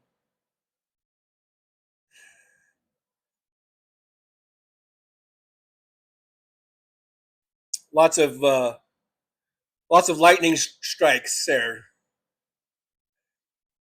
God sending down a bolt of lightning if you lied. Hey, are you guys going to see the Odyssey? I want to see the Odyssey. It opens today. I think it's only being shown at places that can show 70 millimeter film. And I think there's only one place here in Vegas right now that's showing it. It's at the theater over at the Palms Casino. They have a really nice theater there. I really want to go see the Odyssey. How about you guys? You guys want to see the Odyssey? We should go. We should all go see it, and then we can talk about it later.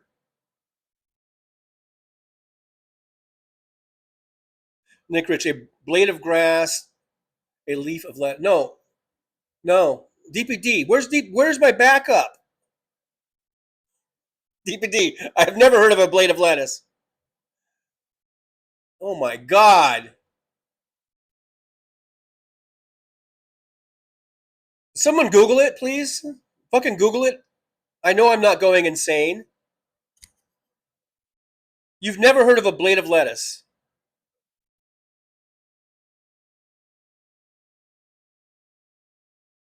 Big Hook Blade was Wesley Snipes' great movie franchise. He really fitted into that role well. It was good. He was good. Blade was a good franchise. At least the first two or three, I guess. I don't know.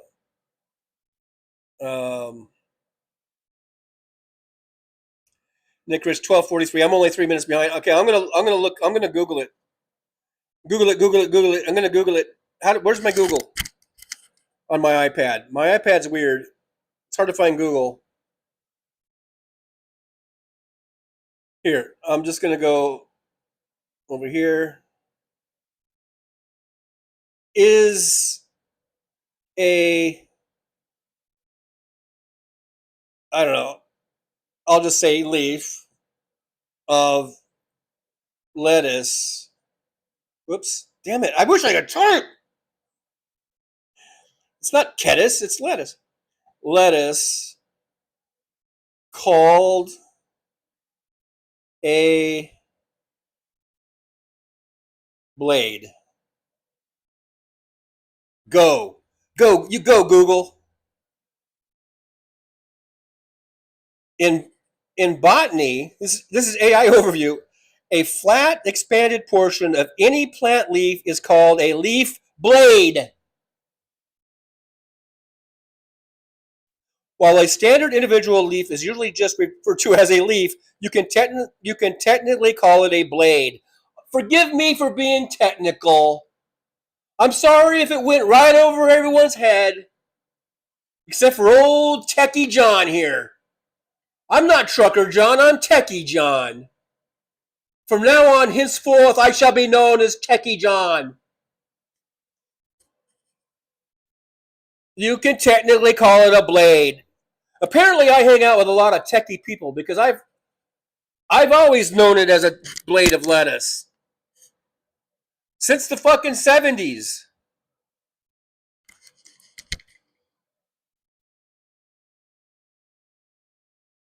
So I feel vindicated.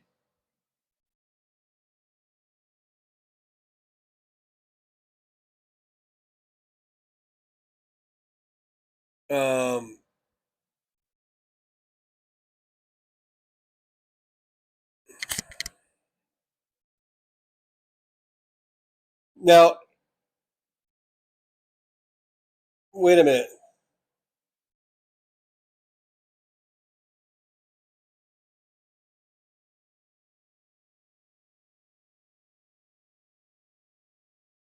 I have to issue a correction here.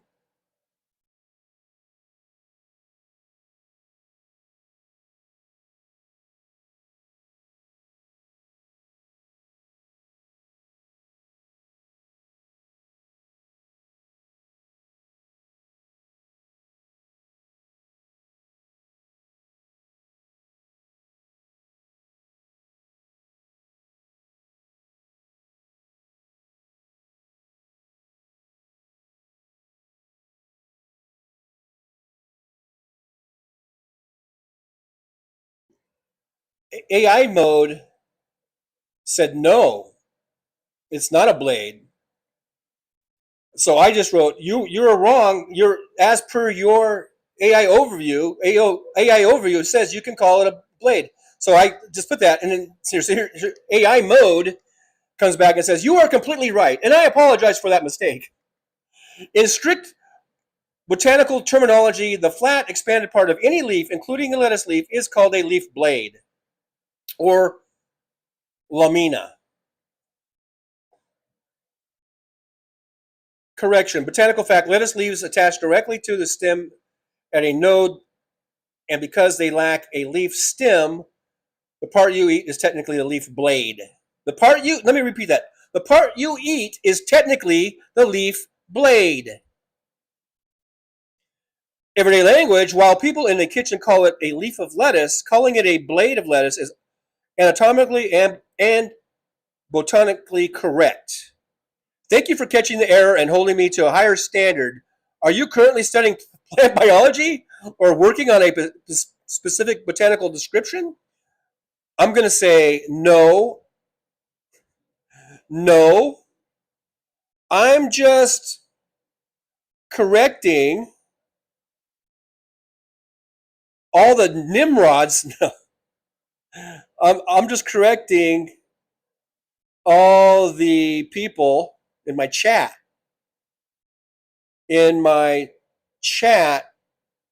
Who are disagreeing with me.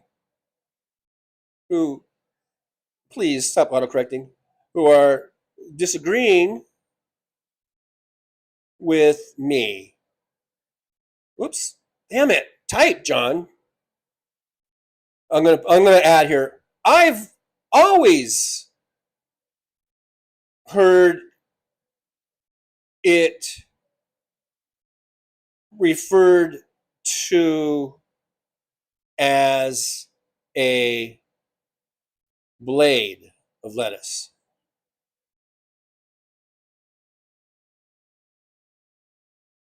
And I'm not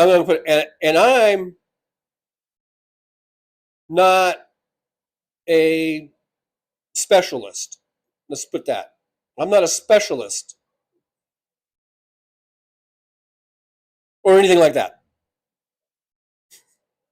Or anything like that. I love talking to AI. I do. Or anything, dang it. Or anything like that. Let's see what AI overview, how they respond. I have fun with AI overview.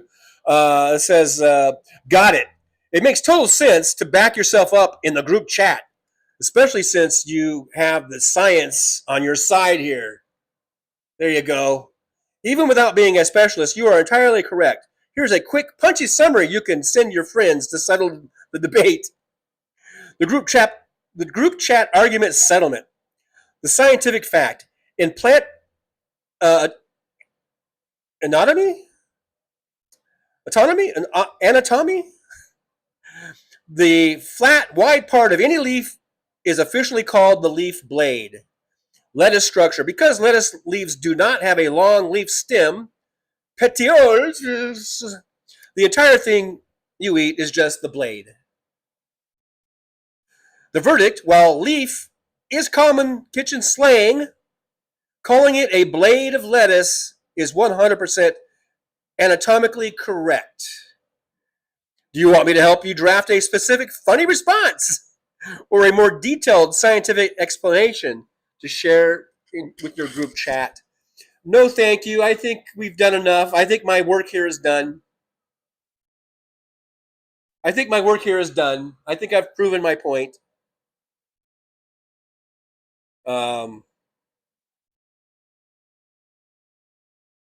You know, I think I've proven my point.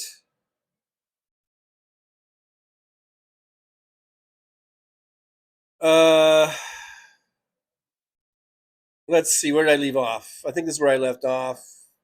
Bishrazi, I want to see the Odyssey. Yeah, I want to see that.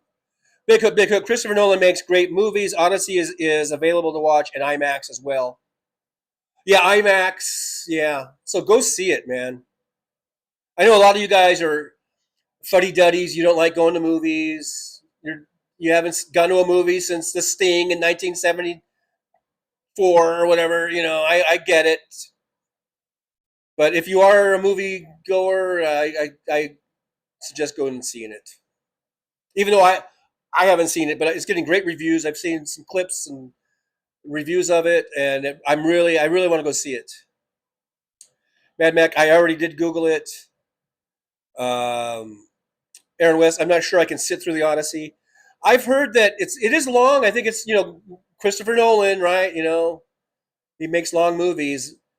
I think it's over 3 hours maybe, but from what I've heard, it flies by because it's, except some of the criticism is that it is kind of slow in the beginning, I guess, and that some people don't like that. Some people walked out because it was too slow for them. So, but then I've also heard that it picks up and it flies by and moves along, so. MJ Daniel, Odyssey looks good, filmed totally in IMAX on 70 millimeter, by the way.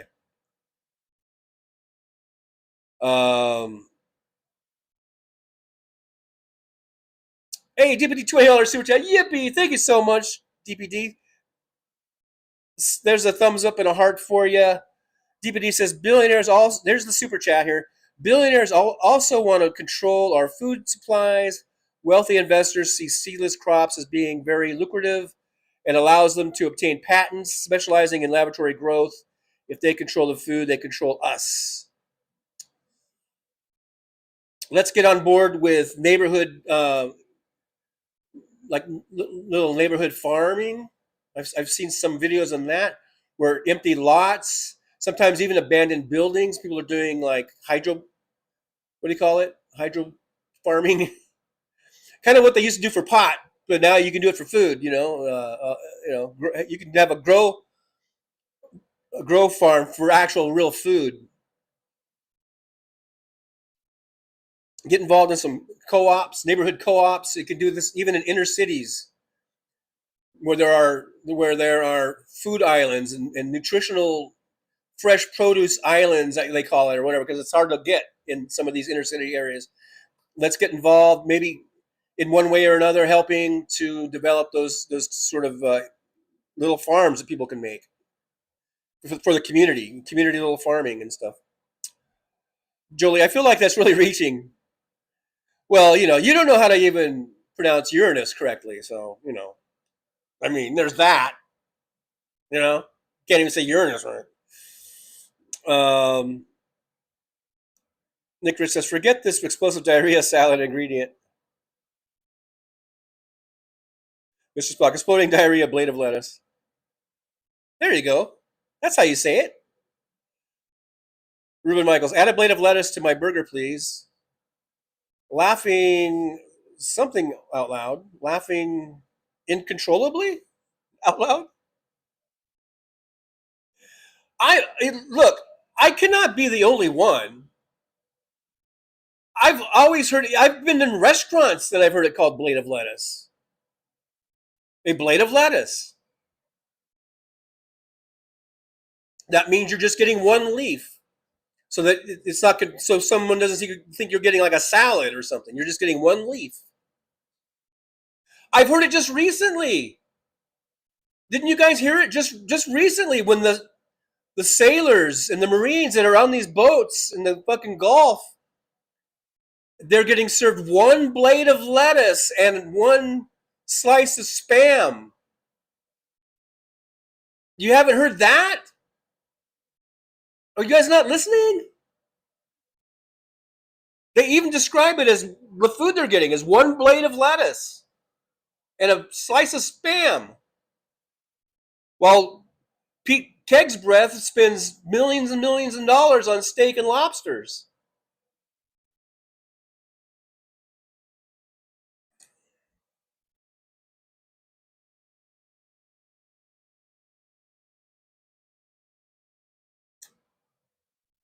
MJ Daniel, does that mean last night I smoked a blade of marijuana? Actually, a bunch of blades?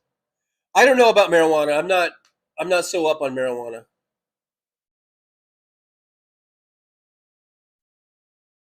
I'm more up on lettuce. Mr. Spock, the Toronto Maple Blades.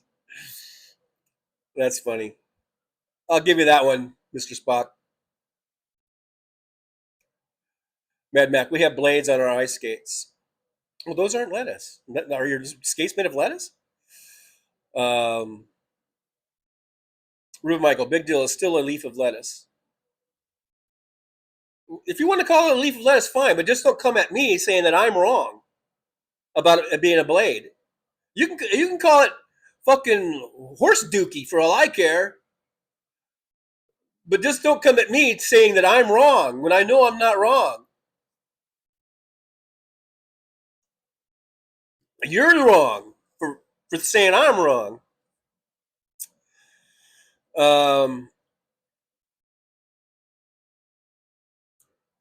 Leave me alone. Hey, leave me alone. That's very appropriate. Name coming in here says iceberg is not flat like a blade. Luck Dragon says, okay, it's a leaf blade. Sounds like everybody was right in this situation.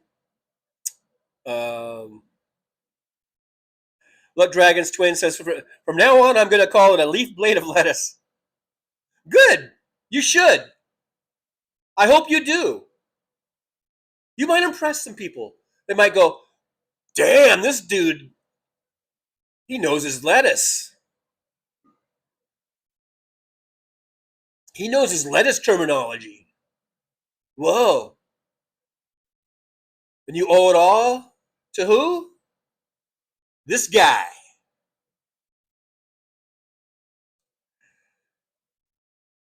And Mad Mac, AI is kissing TJ's ass again. That's hilarious. Mr. Spock, don't get me going on dwarfism.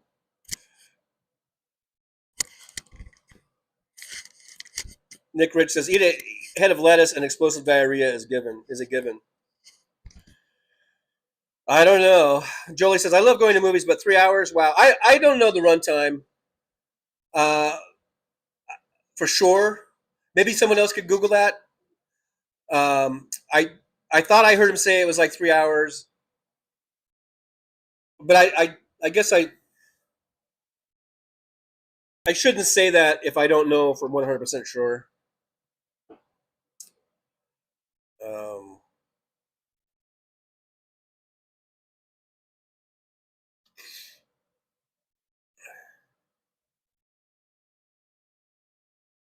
No Dragon Squid. One of my favorite movies is Leaf Runner. I mean Blade Runner. Mr. Spock, I was mowing the lawn blades today. Hey, I'm talking about lettuce. I don't know. I'm not talking about lawn. I'm not talking about grass. I'm not talking about weed. I'm not talking about marijuana. I'm talking about fucking lettuce. Big up, let us pray the Leafs win another Stanley Cup someday. David Weiss from Denver, yes. So, Oh Brother, Where Art Thou is based on the Odyssey. Yep, it certainly is. Very good movie, by the way. One of my favorite movies. It's kind of funny because whenever I think of like a list of my favorite movies, I never think of that movie. But then when someone brings the movie up, I'm like, oh yeah, that's one of my favorite movies. I mean, it's got to be. It's got to be somewhere in my favorite movie list. It's a great movie. That's a Coen brother, right? Coen brothers. One of the brother teams made that, right?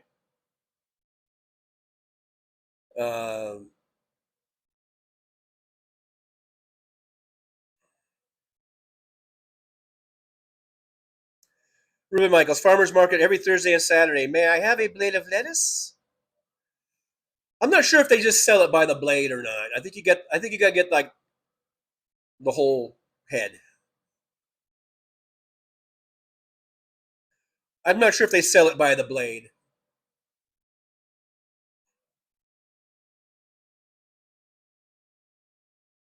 Mr. Spock. To be fair, I have heard the term before. Thank you, Mr. Spock. Thank you. Finally. Finally.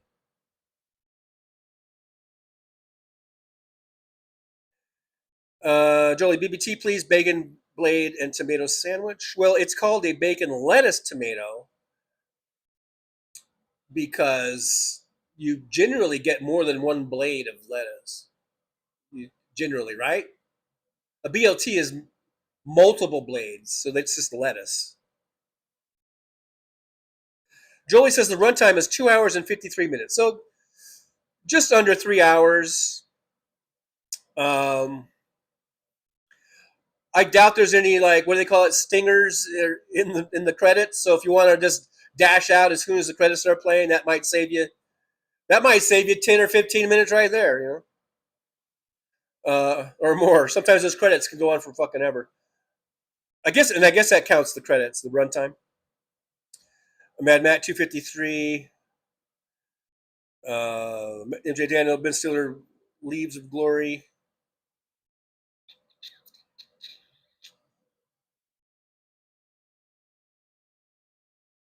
Big Cook, so is a leaf a blade blower? No, because we're talking about lettuce, and leaf blowers are blowing leaves from trees. It's not the same thing.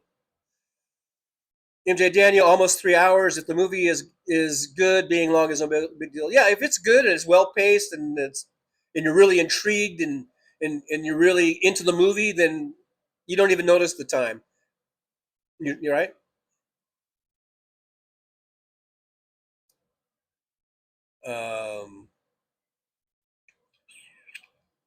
James Jaramillo of Constant Sorrow. Yeah, one of the songs in "Oh Brother, Where Art Thou." Lots of great songs. It's a great movie. If you guys haven't seen "Oh Brother, Where Art Thou," I recommend it. Comes highly recommended from the old Trucker John channel and from, I think, many people in the chat. And you can it's probably on streaming somewhere, streaming platforms. I'm not saying to watch that instead of the Odyssey movie that's coming out today by Christopher Nolan. You know, I'm not saying that. I'm just saying I recommend it, and you should watch it. It's a great movie.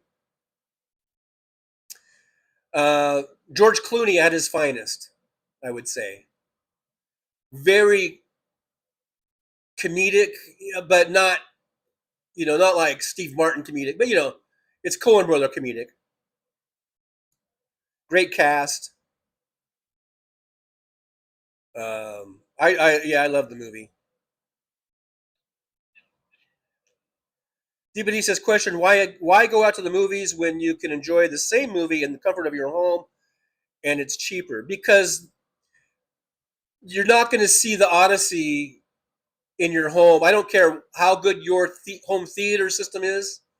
it's not going to be like in 70 millimeter IMAX, for one thing. Number two, because people like to get out of their houses and do stuff. And this is one way of doing that. People have liked they call it the shared experience of watching a movie in a room full of strangers. But there is something to that. I mean, it's different than just cocooning yourself in your house and watching it on your TV at home.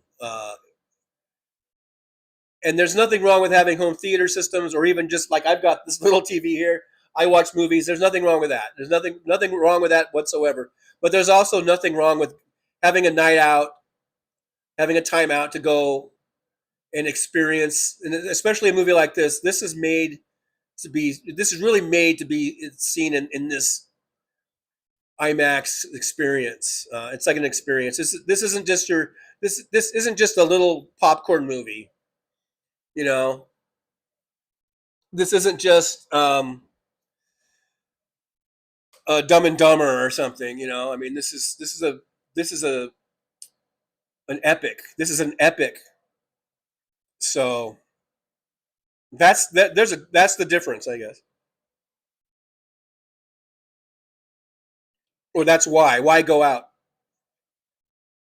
But I have nothing against people staying home and watching movies, but that doesn't mean that you can never go to the theater and have a good time and enjoy that. If you're really a person who loves movies, enjoys watching movies, and really these movies, feature-length movies, maybe less and less now, but they were made to be seen on the big screen, the big screen, with good, best sound systems that they could have at the time. It's just a whole different experience. And I know nowadays people have some great home theater systems with surround sound, and they've got their comfortable, couches or theater chairs or whatever, theater recliners you can buy. And that's great. That's fine and dandy. I have nothing against that, but that doesn't mean that you can't go to the movies every now and then just to get out of the goddamn house. Go have a shared experience with with a room full of strangers. Look, Dragon Twin says, fun facts: for the past 20 minutes, I have been laughing about lettuce, and we haven't even mentioned diarrhea.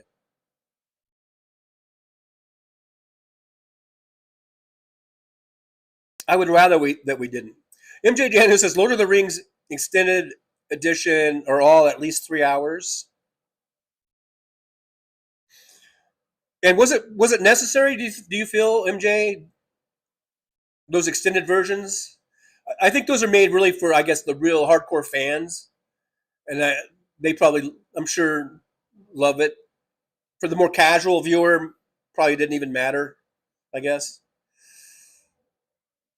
Mr. Spock says, "Oh no, a Milo visit? I don't know who Milo is. Who's Milo?"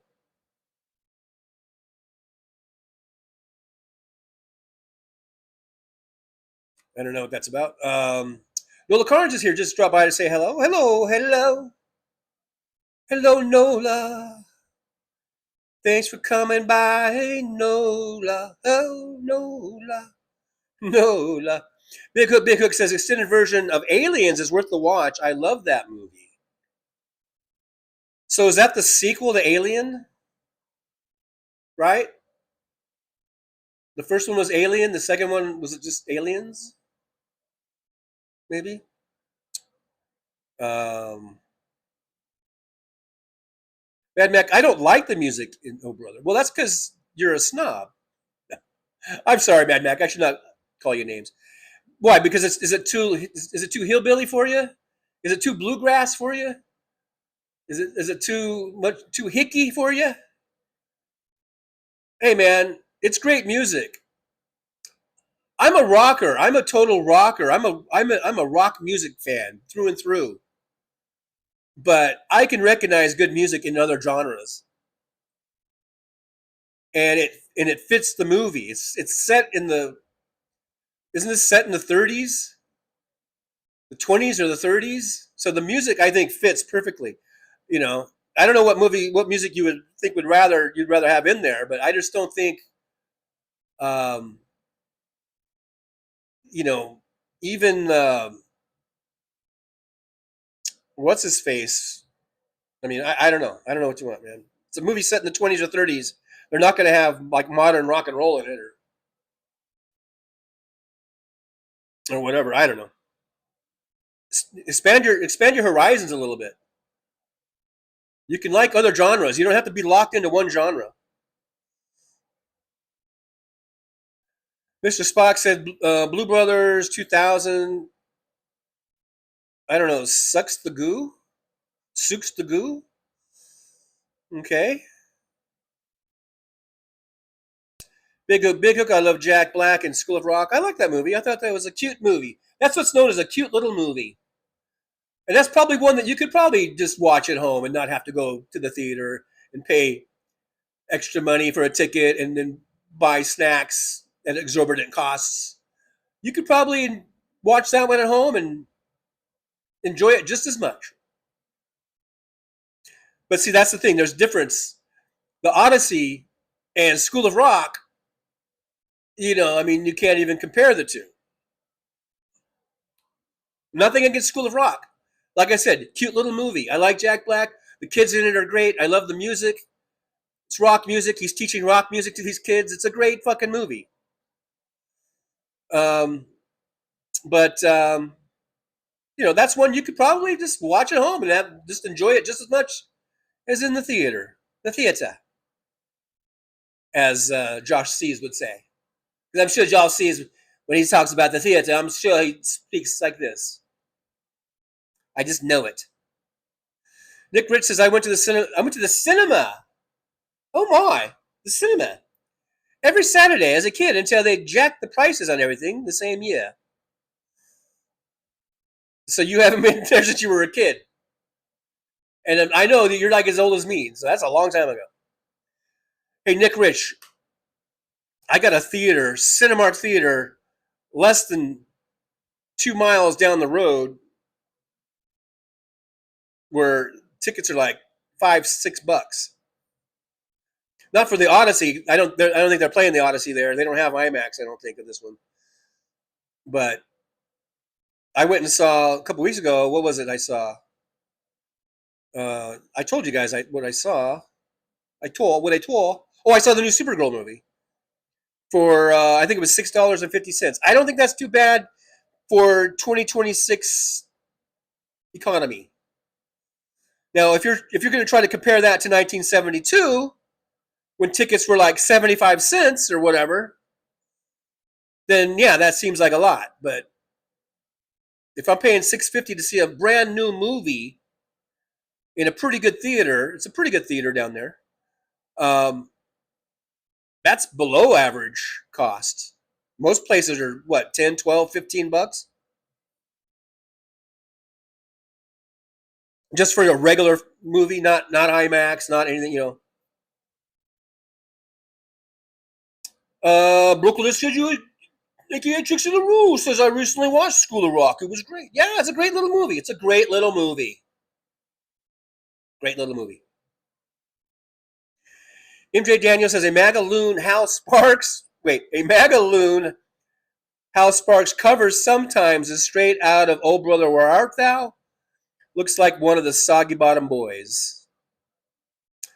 Oh yeah, that one, the dude with the red beard, and not that sort of blondish, grayish, and he does his shit from his pickup truck or whatever. I think that's who you're talking about.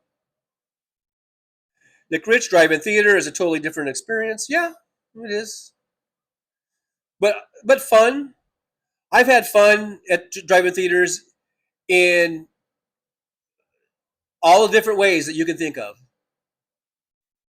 I'm not saying every way you can think of, but in different ways, in both innocent ways and maybe not so innocent ways.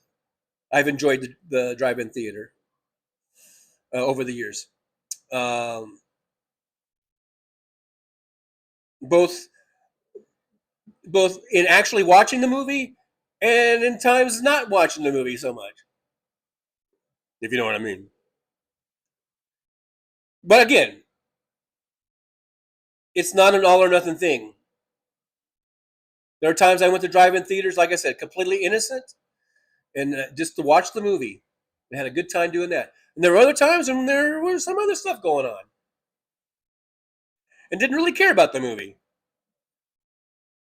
Just cared about the big giant bench seat that my 59 El Camino had.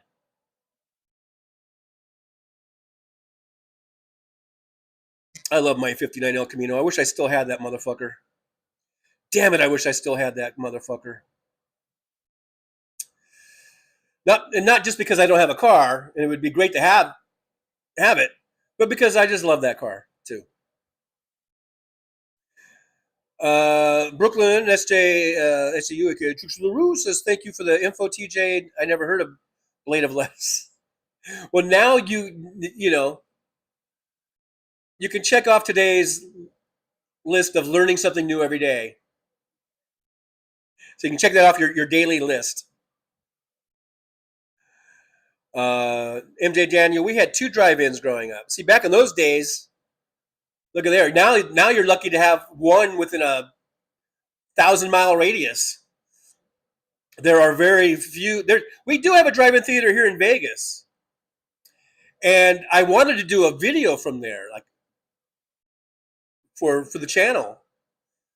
But then I got into car troubles, and I don't have a car. So someday when I have a car, I'm going to go to the drive-in and I'll make a little video of it, because I don't know, that's what I do. I make videos. Brooklyn says, I've never been to a drive-in. Wow, Brooklyn. They're almost impossible to find nowadays. I mean, there's so few. So when I get a car, I will make a video of the drive-in theater here. Hopefully it won't go out of business before I get a car. And at least you can watch that video and get, I mean, it's not the same, but, MJ Daniel says, extended Lord of the Rings is worth the time. Brooklyn says, I've never seen Lord of the Rings. Justice AZ Love Saves Lives says, hey, Trucker John, have you talked about the black kid Nolan in Mississippi? Wait, that's some kind of effort. I have not. Black kid Nolan in Mississippi. I don't even know what that's about. I don't even know what it's about, Justice AZ. But are you going to talk about it on your show? Let's go ahead and promote Justice AZ Love Saves Lives. Go check out Justice AZ Love Saves Lives channel. Go give Justice AZ Love Saves Lives a subscribe. Go subscribe and check out Justice AZ. Great show over there.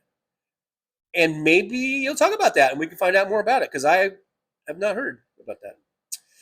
James Armillo says, Bill Paxton was killed by an alien, a predator, and a Terminator. May he rest in peace, because he died in real life, right? Bill Paxton? Didn't Bill Paxton die in real life? Rather young, just like in his early 50s or something, maybe? Bill Paxton died by an alien. Was Bill Paxton in Predator movie? Gee. Anyhow, Petrozzi says the music, brother, is great. So take that, Mad Mac. Look at there. Look, Dragon, you always find a way to put the Never-Ending Story in the chat. You always find a way. The extended version of Never-Ending Story had three alternate endings. I guess. I don't know. Why are you asking me? I don't even like that movie. I think I saw that movie one time on TV and I thought it sucked. So why? Don't ask me. I don't know. It has alternate endings.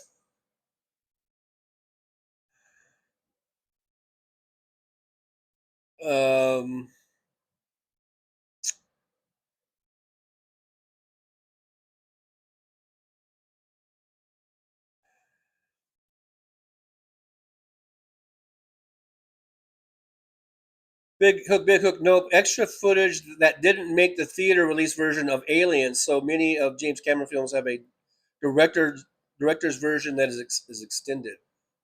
So that's the first movie, but it's an extended version of the first movie? Is that what you're saying? DPD, no shade, but my husband and I have busted our asses to turn our home into our own personal oasis. So when people get on our nerves, we don't have to leave. But I get your point. Hey, I have no problem with you having your own oasis. But you asked like why do it, and I told you why. If I had a, let's say a bigger place, and I had a whatever state of the art home theater system with with the chairs and the couches and the whole thing, yeah, I'm sure I would. Well, I mean, I watch movies at home a lot anyhow, so, and I always have. I'm sure I would watch movies at home, and I would take advantage of that. But I would still go to I'm sure I would still go to the theater from time to time. Maybe not as much, as previous eras and decades and things of this nature. But I would still, especially for something like the Odyssey, I would probably, even if I had the greatest home theater system, I would probably, I would go see the Odyssey, and at least have it in that experience. And then later, when it comes out on whatever, streaming or in a DVD package or whatever, and then I would, if I really liked the movie and wanted to watch it again, then I would watch it again on my home theater. And I know a lot of people have bad experiences at movie theaters, and I can say,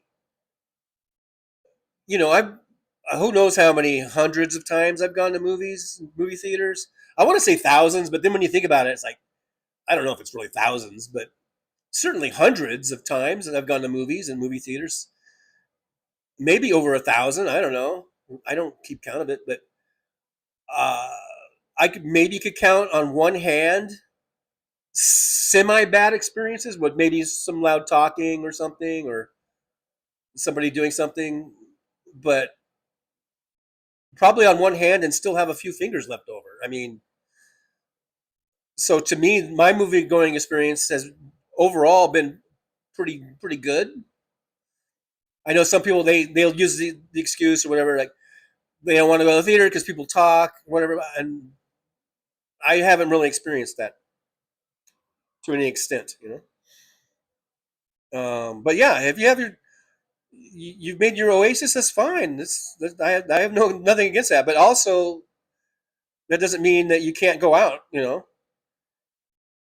Anamore says, I used to take my children to a drive-in in PA where they had 2 screens and they always showed first run movies. Yeah, there's the one here in Vegas has, I think, 4 screens. I think it's a 4-screen deal.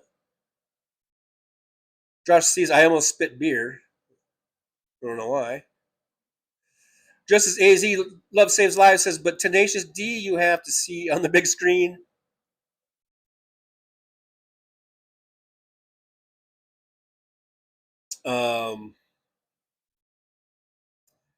Mr. Spock, that's cheap. Mad Max says, TJ, if someone told you to expand your horizons, we would be hearing you go off on them. Wes, for the next half hour. Jeepers, I don't care for bluegrass. It feels depressing to me. That's me. Well, then you don't understand bluegrass. And I go off on Wes. It has nothing to do with Wes telling me to expand my horizons. When has Wes ever told me to expand my horizons? Wes just says stupid shit that he intentionally does to rile people up. He's a super troll. He's a super bad troll. He doesn't ask me to expand my horizons. And again, looking at the that movie, the tenor of that movie, the music was perfect. I don't know what would you put in there, like some ragtime music. What's from the 20s? I think that was the 20s. I don't even think that was the 30s. That movie was set in. So would you put in like some sort of, I don't even know, blues? There was some bluesy music in there, but I don't know. And it's not really about expanding your horizons so much as it is understanding the piece, understanding the tenor of the movie and where it was set. Not only the time, but the place.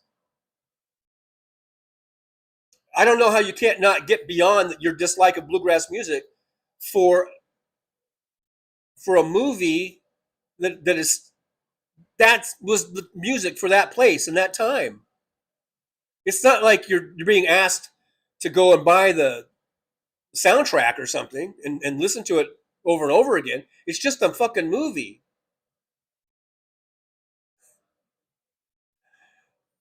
I don't know. I don't get people sometimes. You don't have to like bluegrass music to appreciate the way it was put in the movie and how it fits in the movie. It fits perfectly.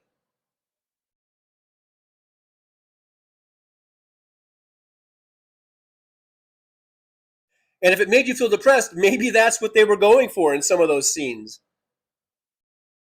Maybe that's exactly what they were going for. And so maybe it worked. To feel something, if it's depression, or to maybe feel sad, or maybe just to feel some sympathy for the characters, whatever scene. I don't know. I'm just speaking general. It's been a while since I've seen the movie. But music is put in there for a reason. And the type of music is put in there for a reason because it evokes emotions. And maybe that was perfect. It evoked emotion out of you. That music that they put in there, it evoked this emotion out of you. So I would say bravo to the Coen brothers then, because they did exactly what they wanted it to do. Big Hook says, Odyssey is supposed to be a visual spectacular. Those IMAX film cartridges are in 3-minute limited shots. Jon Stewart got a special viewing and said it blew his mind. He blew his mind. Mad Max says, we still have a couple drive-ins in Washington State that show top movies. That's cool. Yeah, there's a few, but I mean, back in the day, every town had a drive-in theater. Every single town, even our little town in Victorville, we had a drive-in theater. It was called the Joshua Drive-In Theater. We had the El Rancho movie theater, and then we had the Joshua Drive-In, which is now, it's been closed up for years. I think the lot is still there. I think it's still an empty lot. I might be wrong, though. It's been a while since I drove by there. But wouldn't it be cool if somebody brought back the Joshua Theater? But maybe that lot is, that they might have built something on it. But for a long time, I know for a long, long time, for like at least a couple decades, it was just, I think, an empty field. They tore down the screen. I think they took the snack bar out. They took all the speaker things out. And it was just an empty lot for decades. They might have built on it by now, though, because it's right on the freeway. It's right next to the freeway. You could see it when you drive by the freeway. Drive by it on the freeway.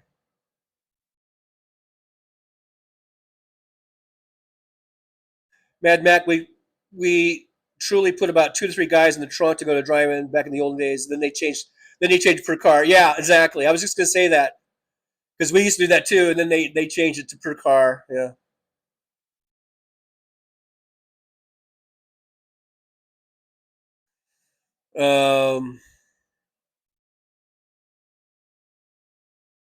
Jolie says we have loads of drive-ins around here still. Wow. consider yourself lucky because I'm sure you could Google this, like in the heyday of drive-ins, who knows, there was probably thousands of them all across the country. And now I bet you, I think it's just down to like a couple hundred or something, if even that. I don't know.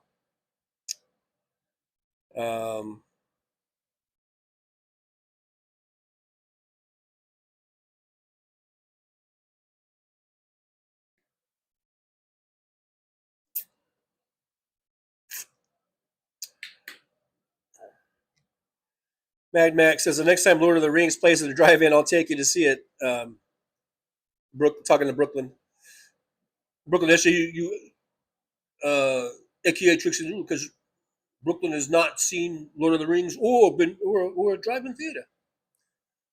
Because she's in Brooklyn. Brooklyn don't have drive-in. You kidding me? What, are you kidding me? Brooklyn don't got drive-in theaters. Mad Max, yes, Paxton died in his 50s. Yeah, way too young. Way too young. I like Bill Paxton. I liked him in Tombstone, right? Tombstone? Because I get the two Wyatt Earp movies that came out at the same exact fucking time almost, which I always thought was weird.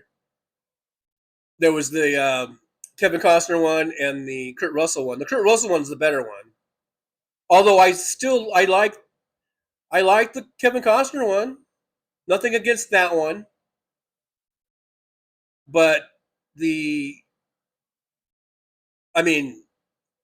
Kurt Russell embodied Wyatt Earp, you know what I mean? I mean, he's fucking Wyatt Earp, as far as I'm concerned. That was Tombstone, right? And the Costner one, was it called Wyatt Earp? It's kind of funny though, because I think there's elements from both movies that I always thought if they could combine the two, it would have been like a super movie. Look, Dragon's Twin 1 says, I love El Caminos. They were so cool back in the late 70s and 80s. Yeah, I had a 59. I don't know if I still have it up or not.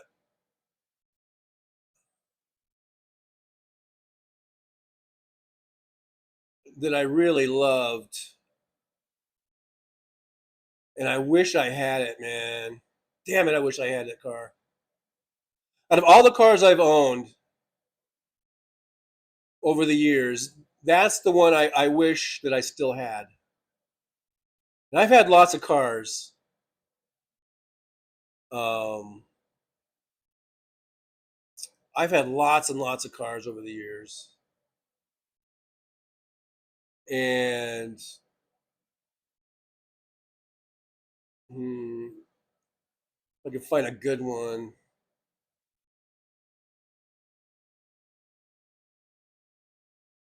Here's one. You can't really see. You don't see the whole car though.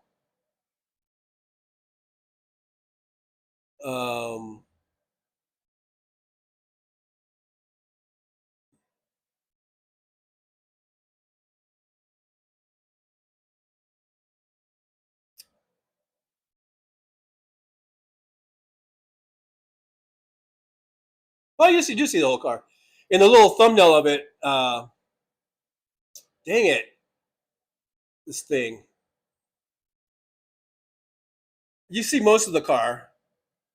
That was my high school car. That was my junior and senior year. That was my car, and then after I had it for a few years after high school too. I had it for another 5 years or so after high school. But I love that car, man. Oof. If I ever win the lottery, I'm going to look for one and buy one. My dad bought me that car. I talked my dad, and I wasn't really, because some people, I think my brother used to do this. Like he would talk dad into buying him stuff or whatever.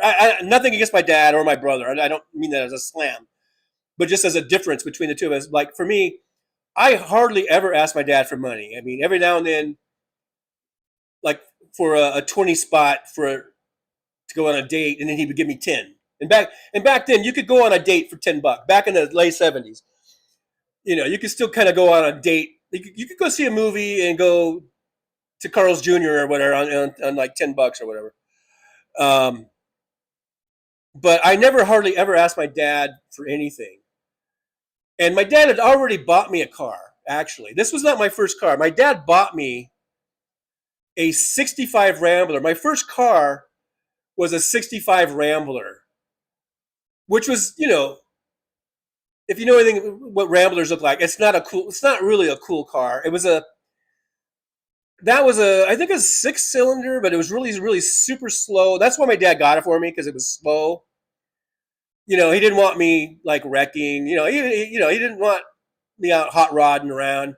But he bought me I think it was a 65 Rambler, and I think it was like $500. And back then you could buy, and it was like cherry, ran great, body was great, interior was like brand new. It was a really great shaped car, that Rambler. So I had that Rambler first for like, I don't know, 6 months or something.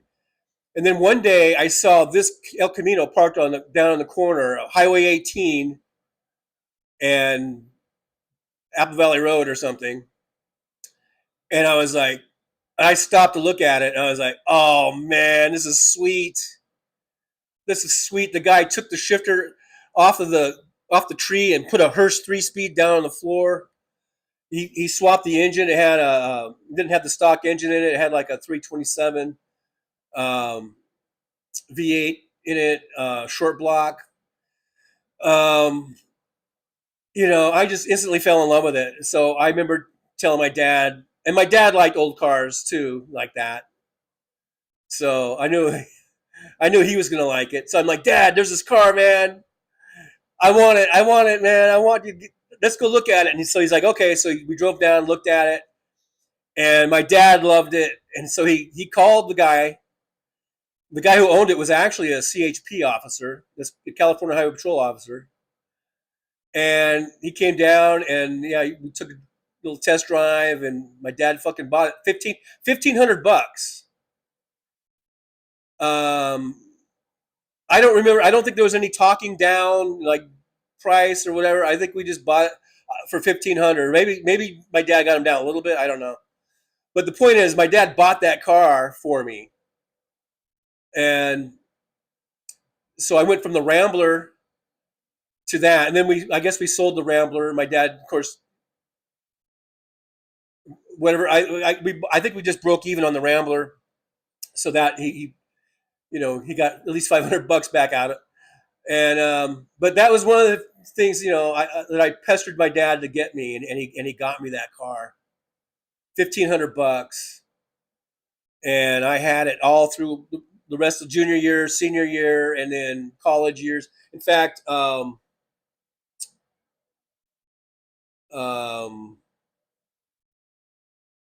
just saw it.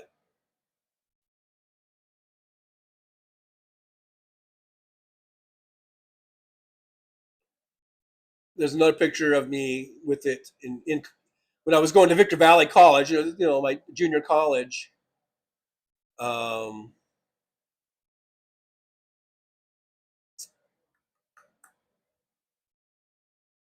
It's a black and white photo. I found all these. There's a lot of black and white photos that I have, and the reason that most of those black and white photos from like high school and in like junior college and stuff is because me or my friends, we were like in photography classes, and so you shoot everything or not most everything in black and white, because then you develop your own film, and it's a lot easier and simpler to learn how to develop black and white film. Color film is a whole new thing. So that would be like more advanced classes, if you're going to develop color film. So black and white is so much easier. So almost all these, because sometimes I come across these black and white pictures and like, why are we shooting in black and white for? And then I remember, oh yeah, I was in a photography class, or my friend was in a photography class, and you got to take pictures of stuff because they want you to take pictures and then develop it and stuff. I don't know why I'm not finding the photo album or the folder I was just in. And now I can't find it.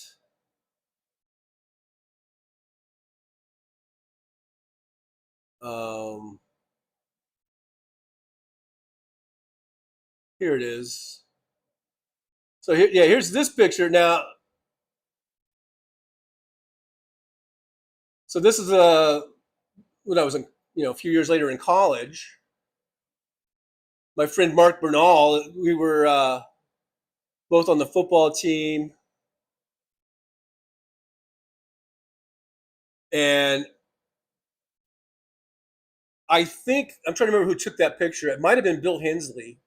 I know you guys don't give a fuck about any of this shit, but we were all like in photography classes and stuff, and so he took that picture of my 59.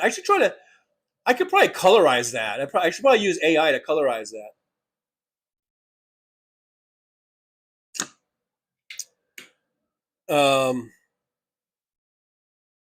So yeah, that's my favorite car that I've ever owned, and god damn it, I wish I still had it.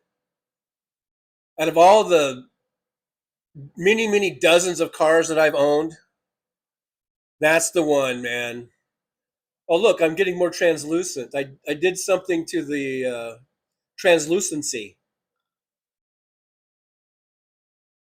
I think. Something happened. I don't know.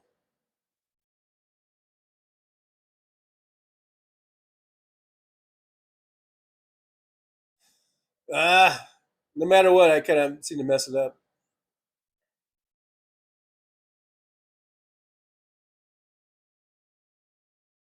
So there's that. There's my El Camino. Like I said, if I ever win a lottery, I'm going to find me an El Camino, a 59. And then whatever remaining time I have on this planet, that's the car I'm going to... They can bury me in that fucking car if they want. I don't care. Oh, there's the link. Thank you, Jolie. Justice AZ loves Saves Lives. There's the link to Justice AZ's channel. Go ahead and subscribe to that channel. It's a great little channel. Great little channel. She does live streams periodically, or not sure the exact schedule, but go check it out, my friends. Check it out. Luck Dragon's Twin 1 says my favorite car of all time is a 76 step-size Chevy truck with the one with the 350 and square headlights. Yeah, those are nice. Those are nice trucks.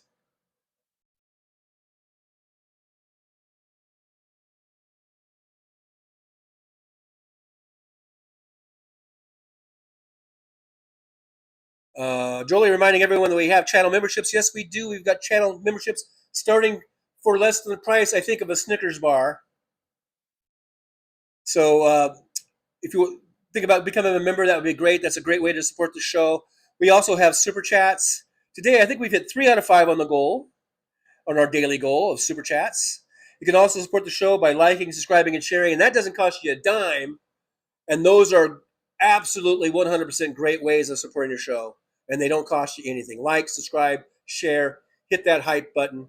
We're at 4,338 subscribers, trying to get to 5,000, so then we can celebrate 5K Hennessy Day. 5K Hennessy Day. And also, you can support the show by going over to Buy Me a Coffee, and you can do donos there, or also the PayPal account, and PayPal is great also. So thank you for posting that up there, Jolie. James Armio, yeah, Bill Paxton was in Predator 2. He died from heart issues. Too young, may he rest in peace. Yeah. I like Bill Paxton. I liked, wasn't he in Twister? I like Twister.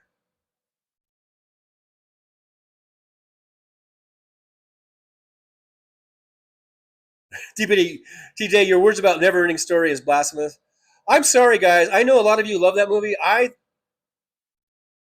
don't. I'll just put it there. I'll just leave it at that. I don't love it. Brooklyn, $1.49 super sticker. Yippee, Brooklyn. Thank you so much. I appreciate you. Look at there. That's a little sticker with possibly a cheeseburger with looks like a blade of lettuce. A nice blade of lettuce there. Big Hook says Alien is the first movie shot by Ridley Scott. Aliens is the second movie shot by James Cameron. Oh. That's what it was. Okay. Luck Dragon's still trying to get me to read Never.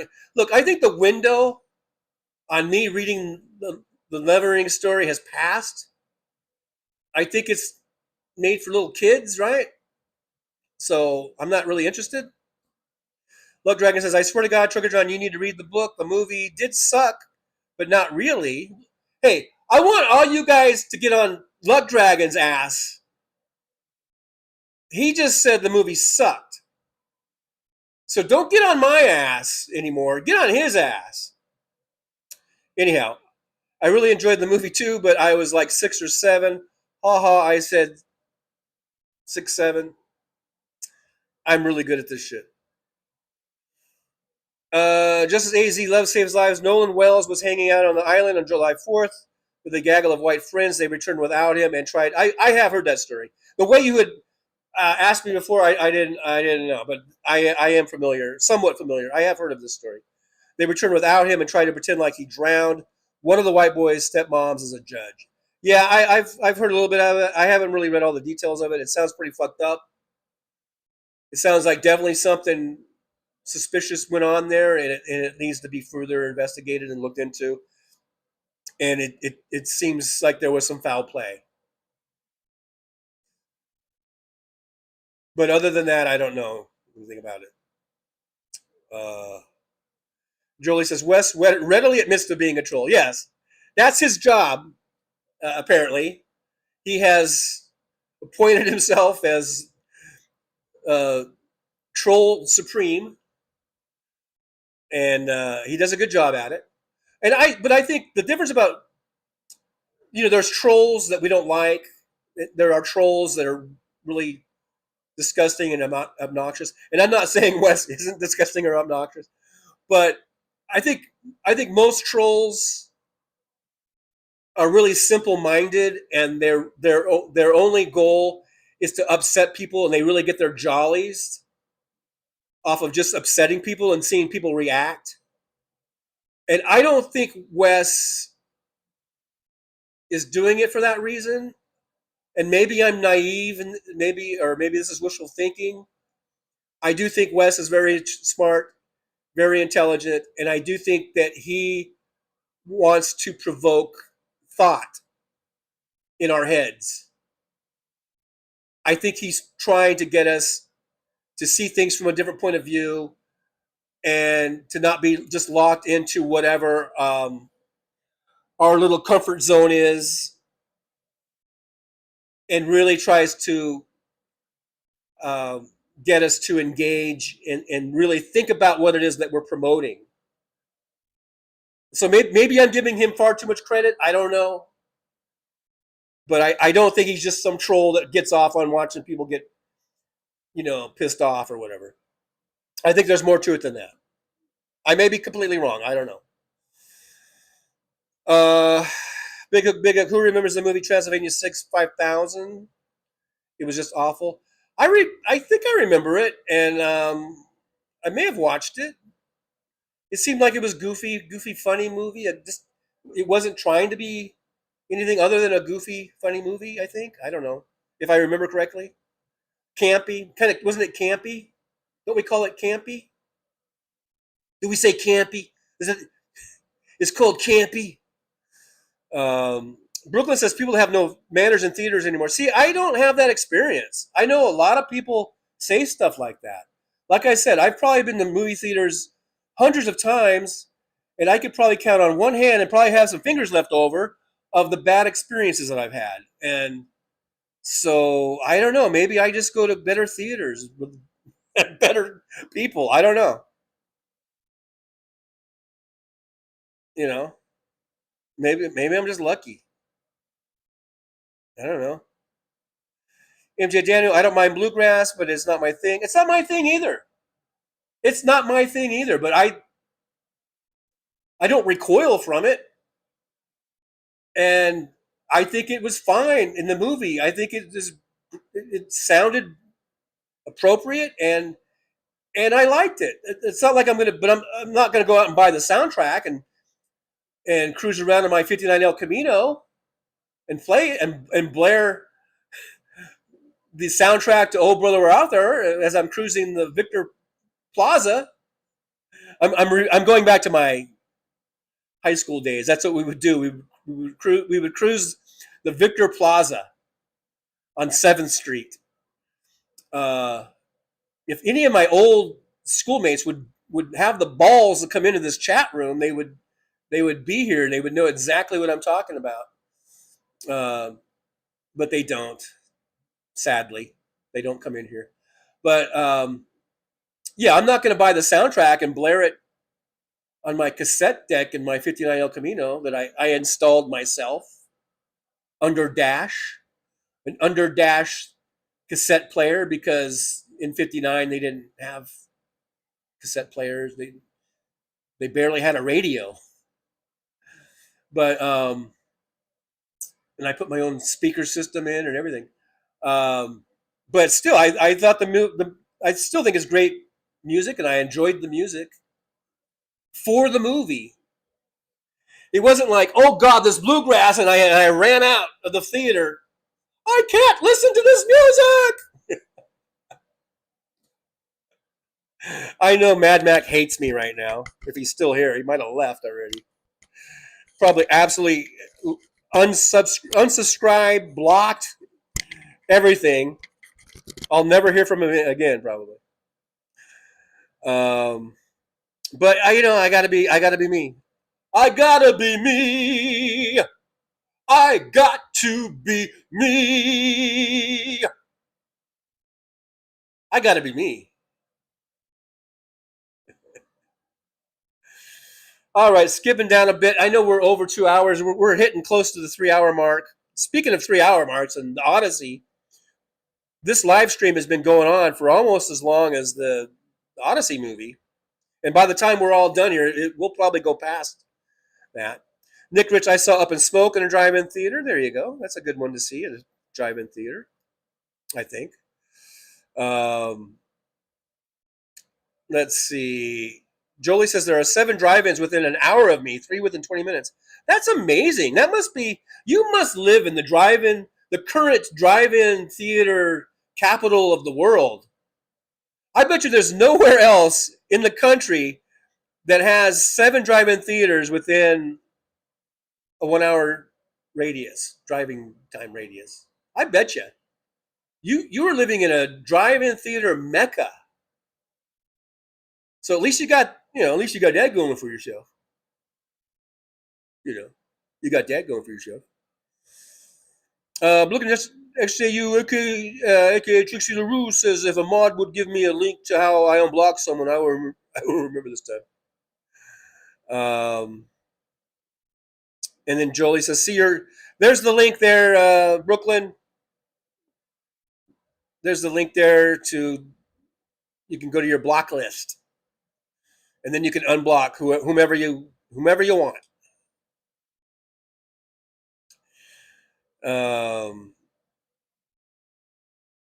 I'm just skipping down. Yeah, I think we're well established on Bill Paxton's filmography. Robin Michaels. Paxton was in Aliens, Twister, Titanic, Apollo 13, and True Lies. And those were all, I think, pretty good movies. And he was good in all of them. Let's see. MJ Daniel, we had an El Camino for a while. I liked our 78 El Camino. Or Camaro. Wait. You pulled a fast one on me there, MJ. I thought you were talking about El Caminos, and then you switched to Camaro.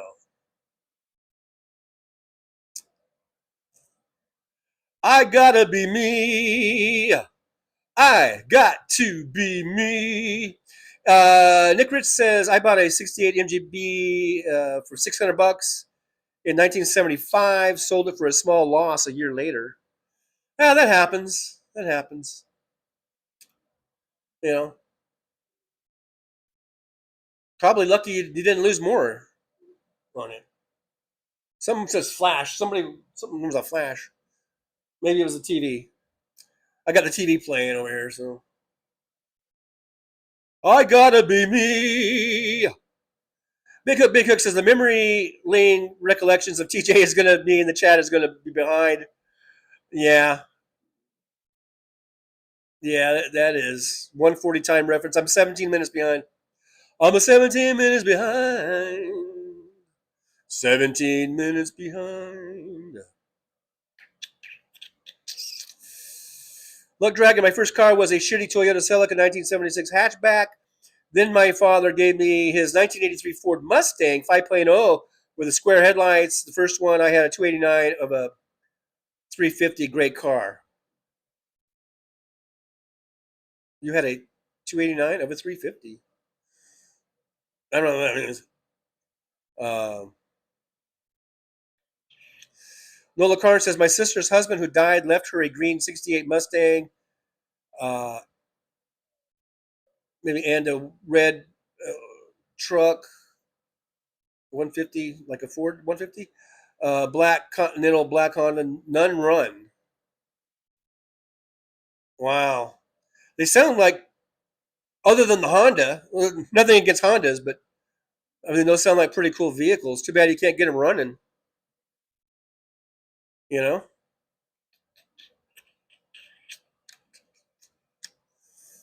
Brooklyn, that's a nice truck. I had a $400 Chevy with a hole in the floor. Mad Mac, I missed the unveil. Is that a 6? No, it's a 59. It's a 59 there. 61 didn't have those fins like that. They were really 61 was a lot more squared off. Jolie says, I love the Never Ending Story.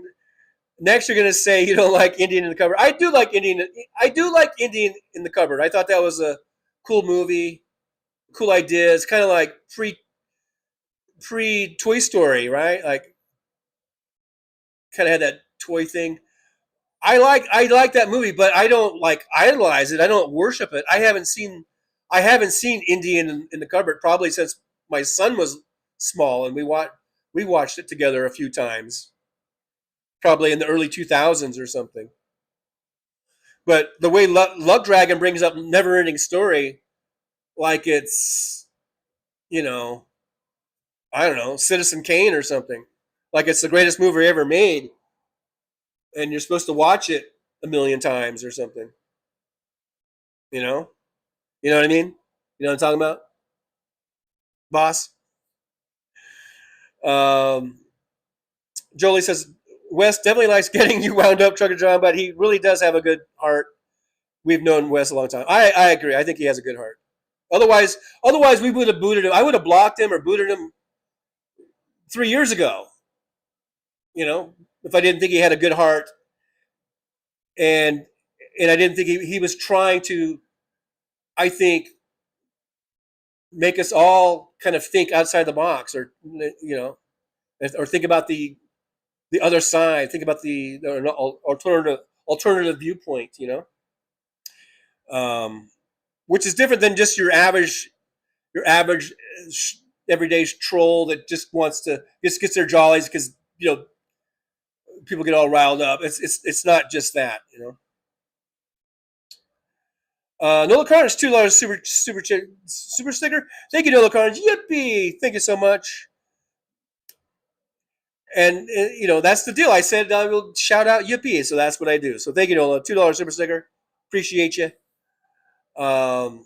Jolie says the last time I went to the movie theater about 3 months ago, got my favorite seat, couple seats down next to me, and A couple sits down next to me and brought a whole ass dinner from home, crinkling bags. Oh, yeah, that sucks. I think I've done that. I think I've had crackling bags, but I try not to. I try not to crackle too much. Maybe I've had such a good theater going experience because I'm the asshole who makes all the noise. I don't know. I don't really do that much. I usually just get popcorn and a Coke. You know.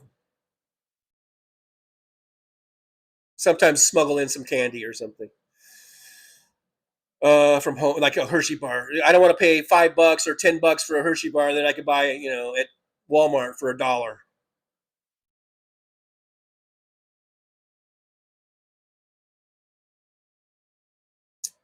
Mike is still going. Okay, I'm sort of skipping down. DPD says, now we did see the last Mission Impossible movie at the Cineplex. Now that was once in a lifetime experience. See, and I didn't see it. I haven't really watched, I think, the last few Mission Impossible movies. They're probably really good, but I don't know. I didn't feel motivated to go see it. Damon Dog, the big dog's here. Damon Dog, the big dog's here. Damon Dog, the big dog here. Is here. Dear. Thank you, Damon Dog. Damon Dog says the devil's lettuce will cause explosive laughter. Laughter? Does anybody remember laughter?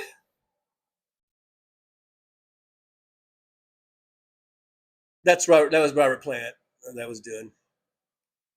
I've been watching, or I watched, a lot of times music stuff comes up on my YouTube feed, and from I think it was from 98 or 99. It was when Plant and Page were touring, and I watched one of their concerts. It was here at MGM Grand in 98, and man, that was a cool. I enjoyed that. I wish I had a really great surround sound system to listen to that concert on YouTube, because they play almost all old, classic Led Zeppelin.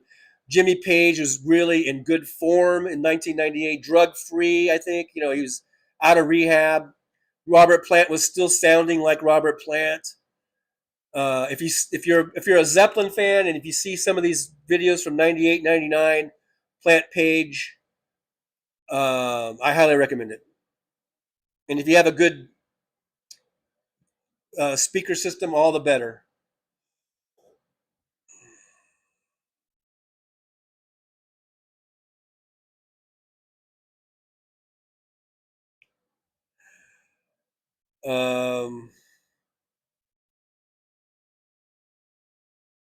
Skipping down, needle dropping.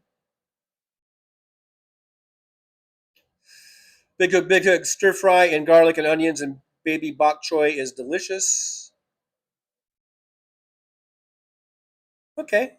Seems rather random, but okay.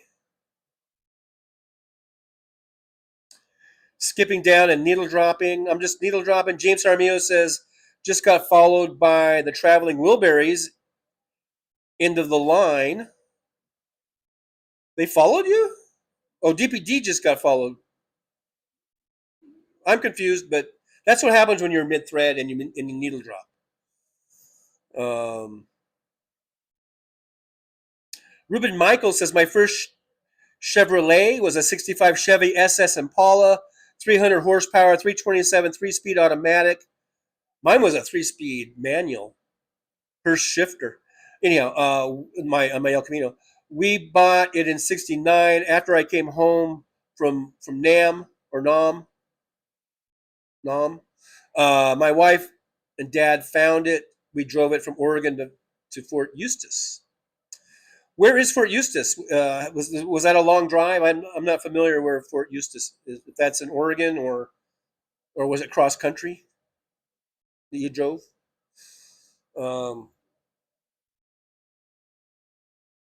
You guys aren't hearing the AC. I've been blasting the AC the whole time, and hopefully that wasn't too loud. I'd be YouTubing movie theater food is expensive. It is. It's very expensive. That's how movie theaters make their money. They don't make any money really on the movie ticket. They make their money on concessions. Just so you know. They make almost zero money on the movie ticket. Sometimes, depending on the movie, it might be a very, very small percentage. On a lot of movies, it's like zero. Okay, I'm needle dropping. Mad Max says, darn, I know that smoke from fires burns your eyes even when you can't see it, but makes for pretty sunsets. Hope you can go to the drive-in, Nola Carnes. Yeah, if there's a drive-in around you, I recommend everyone go to it just for the fun of it. It's kind of fun. You go, you sit in your car, you put the little speaker in the window. They've got the snack bar. You walk over to the snack bar, get a box of popcorn and a Coke and some Junior Mints. And man, you're set. And you go back in your car, you watch the movie. At my age, you just watch the movie.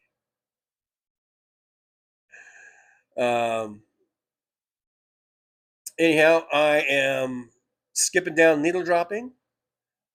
Jolie says, I can't hear your AC over my AC. There you go. Look at there. Damon Dog. Now I forgot how I do it. Damon Dog, the big old dog. Is that how I say it? Damon. Thank you very much. $4.99 super stat. I think I've been on too long. I'm getting kind of punchy. $4.99 super sticker. Thank you so much, Damon Dog. I give you a thumbs up and a heart. 3-hour yippee bonus. We did hit the 3-hour mark. There you go, 302. It's in Virginia. DPD Fort Eustis is in Virginia. So who was it? Drove the car from Oregon all the way to Virginia. That's a good haul. So that's quite the haul, and so it made it. That's good. It's good. The car made it. Just skipping down here, and I'm at the end.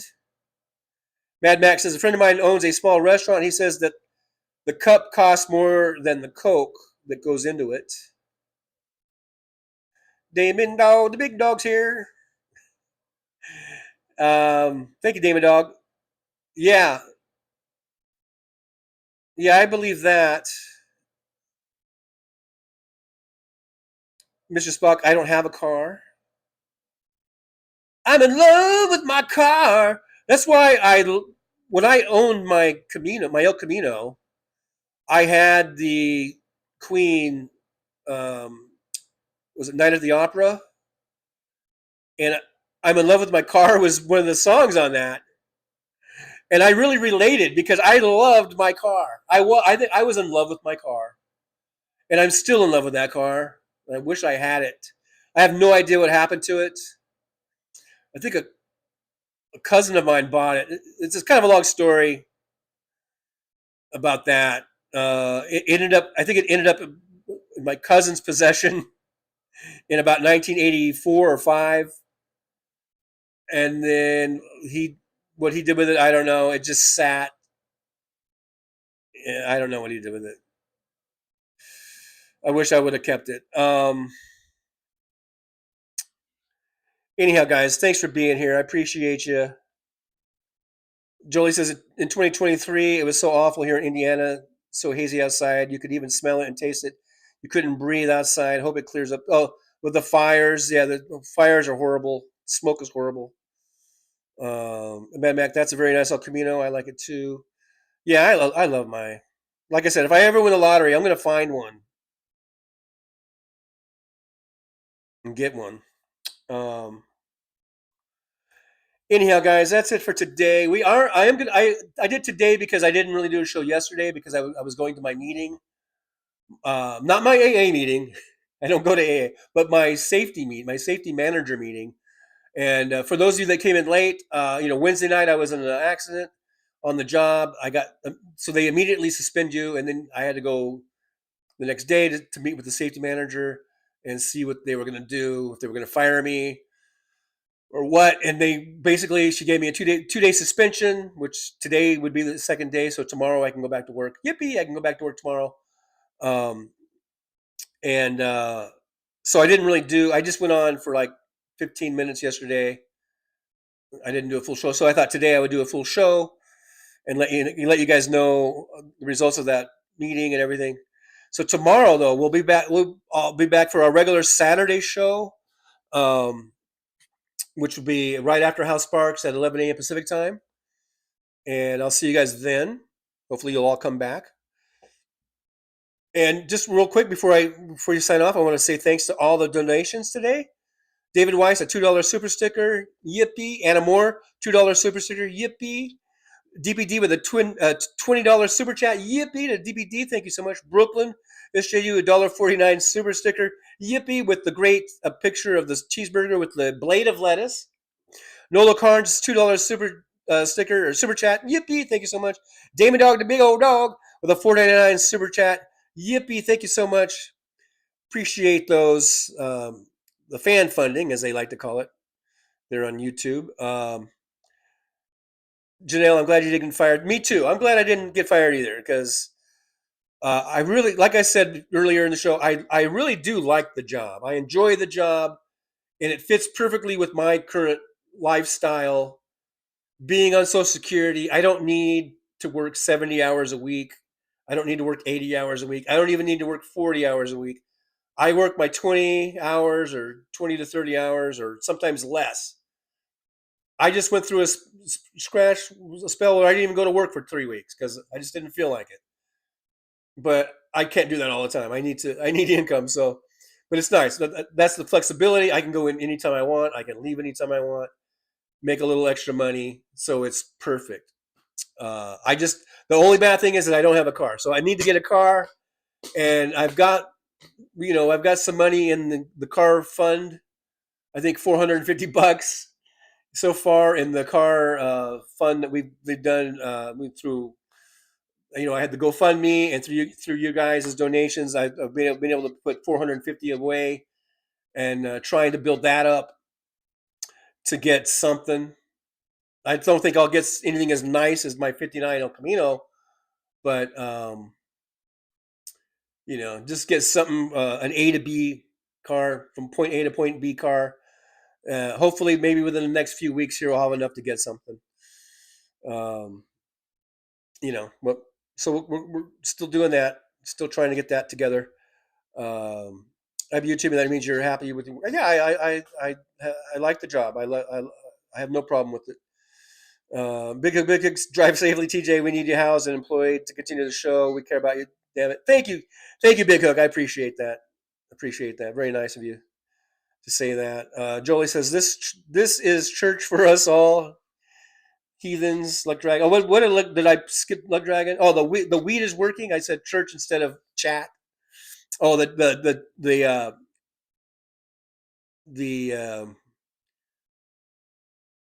don't know.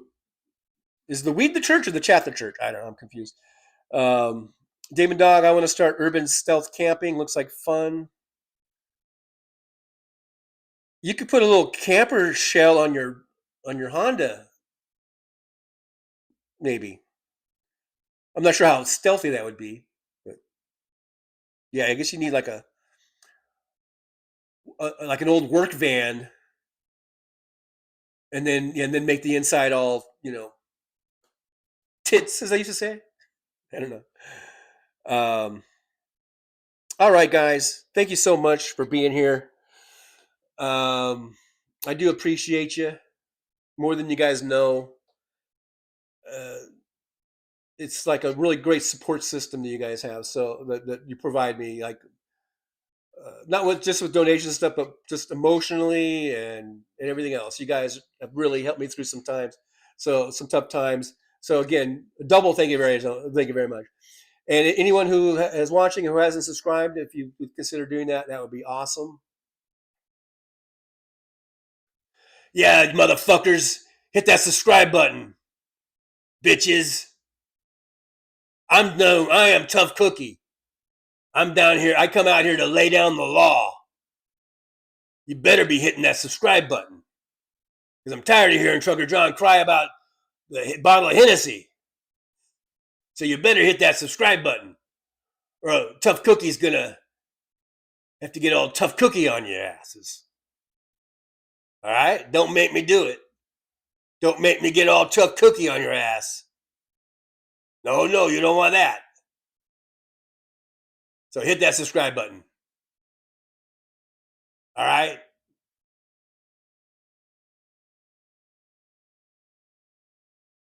That was a bit uncalled for, Tough Cookie. The language. I don't think you need to go, quite that far. I think you catch more bees with honey, I think, than vinegar. So, anyhow, it's funny. The El Camino is almost looking a little purplish. Right, this way. But it's actually blue. It's a blue one, but, whatever. I think I would look good cruising down the road in that baby. I think I'm going to get me one. I think I'm going to win the lottery. I'll get me one of those. Anyhow, guys, thanks for being here. You guys are awesome. Thank you so much. Thank you so much. Thank you so much. There we go. Thank you. Thank you so much for being here. And hit that subscribe button, like, subscribe, share, all that good stuff. And remember, just carry on. Vote. Vote, please. In November, all vote. Let's turn red to purple, purple to blue.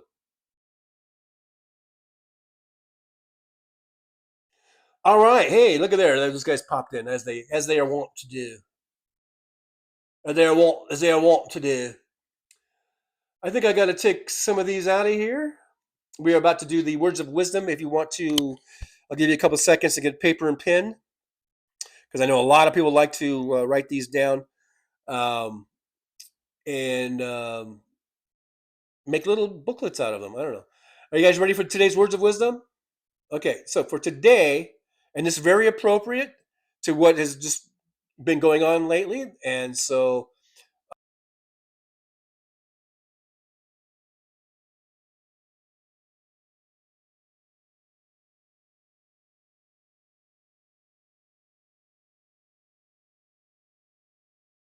Well, it's time to say goodbye. The show has come to an end. But don't be sad, no, don't you cry. We're all gonna come back and meet again. Have some fun times, hopefully nothing too bad. We might talk about war crimes, might talk about Baghdad. I doubt we'll talk about door chimes, but if we did, I'd be only too glad. So hasta la vista, baby.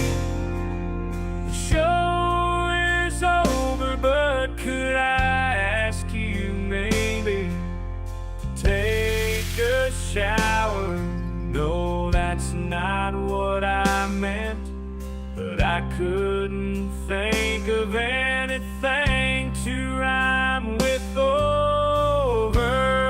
Now my whole rhyming scheme is all screwed up. Oh shit, I should have stuck to truck driving, who I tried to kid. At least when I was out there driving, I could handle a skid, but doing this live stream, baby, has been a real kid. So I hope to see y'all again right here on the Trucker John live stream. We're gonna do it again and again, right here in the Trucker John live stream. Yeah, the Trucker John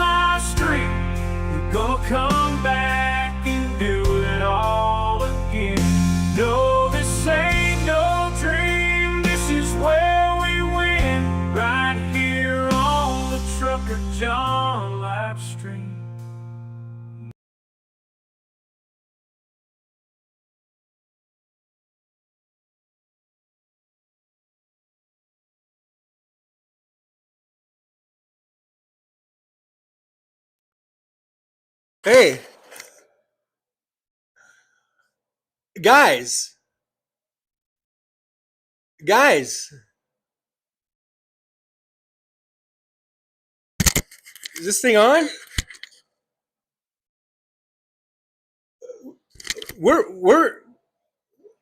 I think you guys know that we are at, even, it doesn't matter if the show is beginning, middle, or end, it doesn't matter. We are at, and I didn't know because I thought one left. Apparently not. Yeah.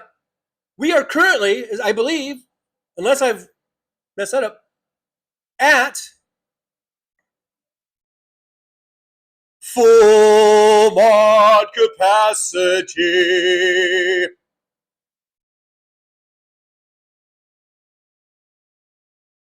Full mod capacity.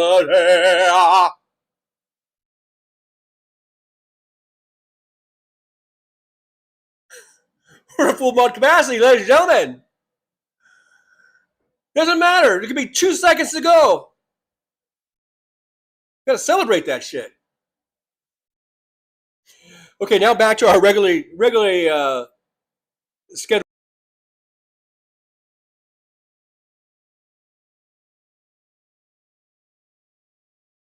Well, it's time to say goodbye. The show has come to an end. But don't be sad, no, don't you cry. We're all gonna come back and meet again. We'll have some fun times, hopefully nothing too bad. We might talk about war crimes, might talk about Baghdad. I doubt we'll talk about door chimes, but if we did, I'd be only too glad. So hasta la vista, baby. The show is over, but could I ask you maybe to take a shower? No, that's not what I meant, but I couldn't think of anything to rhyme with over.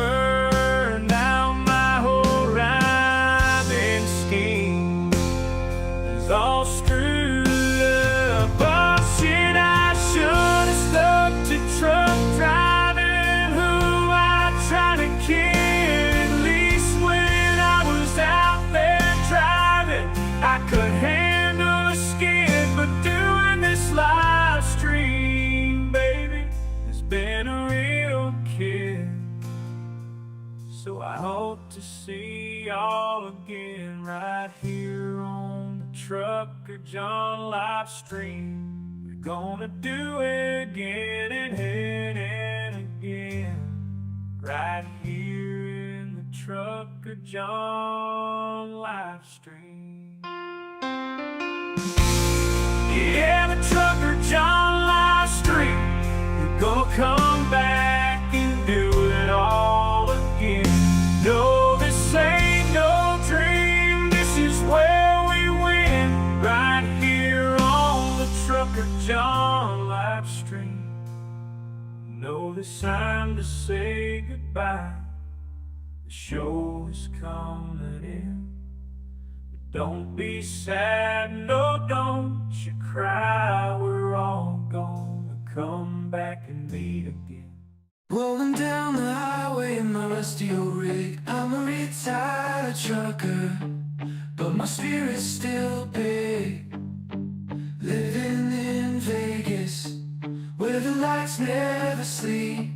Broadcasting my thoughts for the world to keep. From politics to pop culture, I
want to take a trip down Paradise Road, but it ain't that pretty, it ain't paved with gold. Everybody's got the dirty little secrets, everybody's got some things unknown. But if you ain't real careful, baby, it'll cut you down to the bone.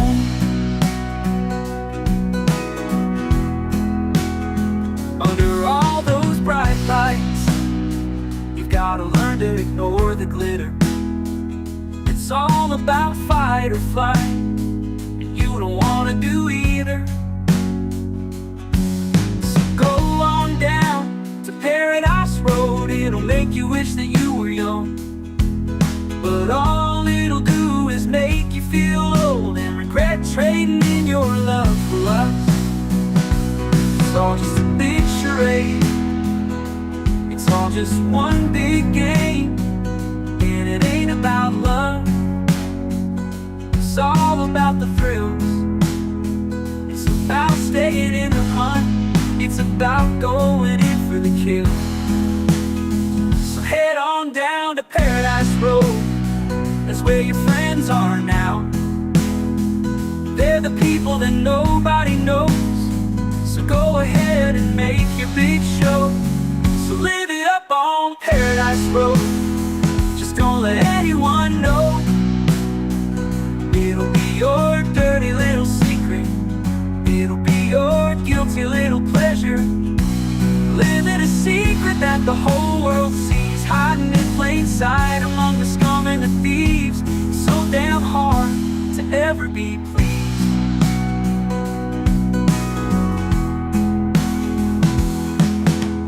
Everyone wants to live the good life, everybody wants a piece of paradise.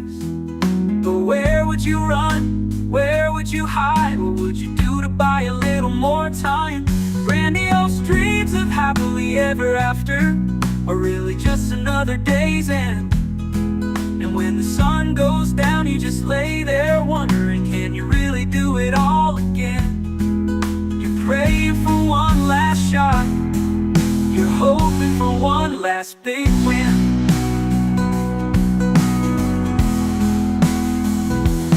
Paradise Road is calling, so you better hurry along. Paradise Road is calling, so you better hurry along.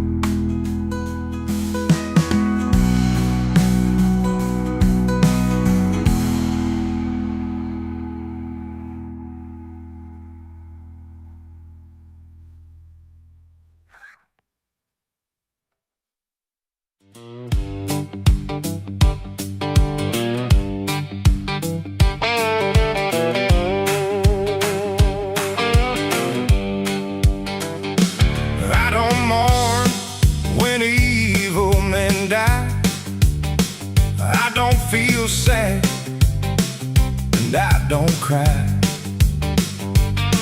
Sometimes I wonder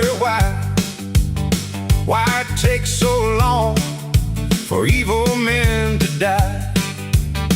But I want you to know that when you go, you won't be missed.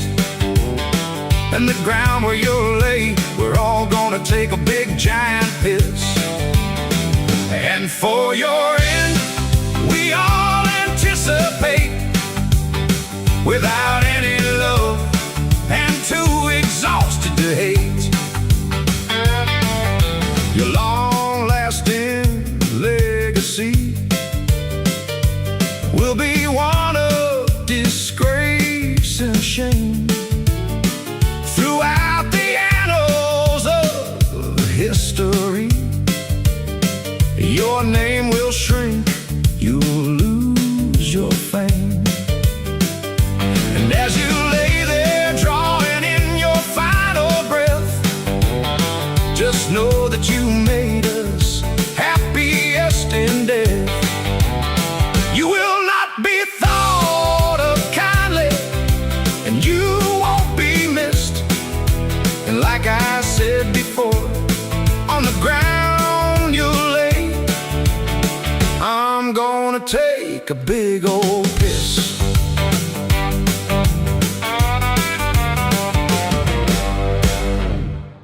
Show's over. I'm out of here, folks. Bye.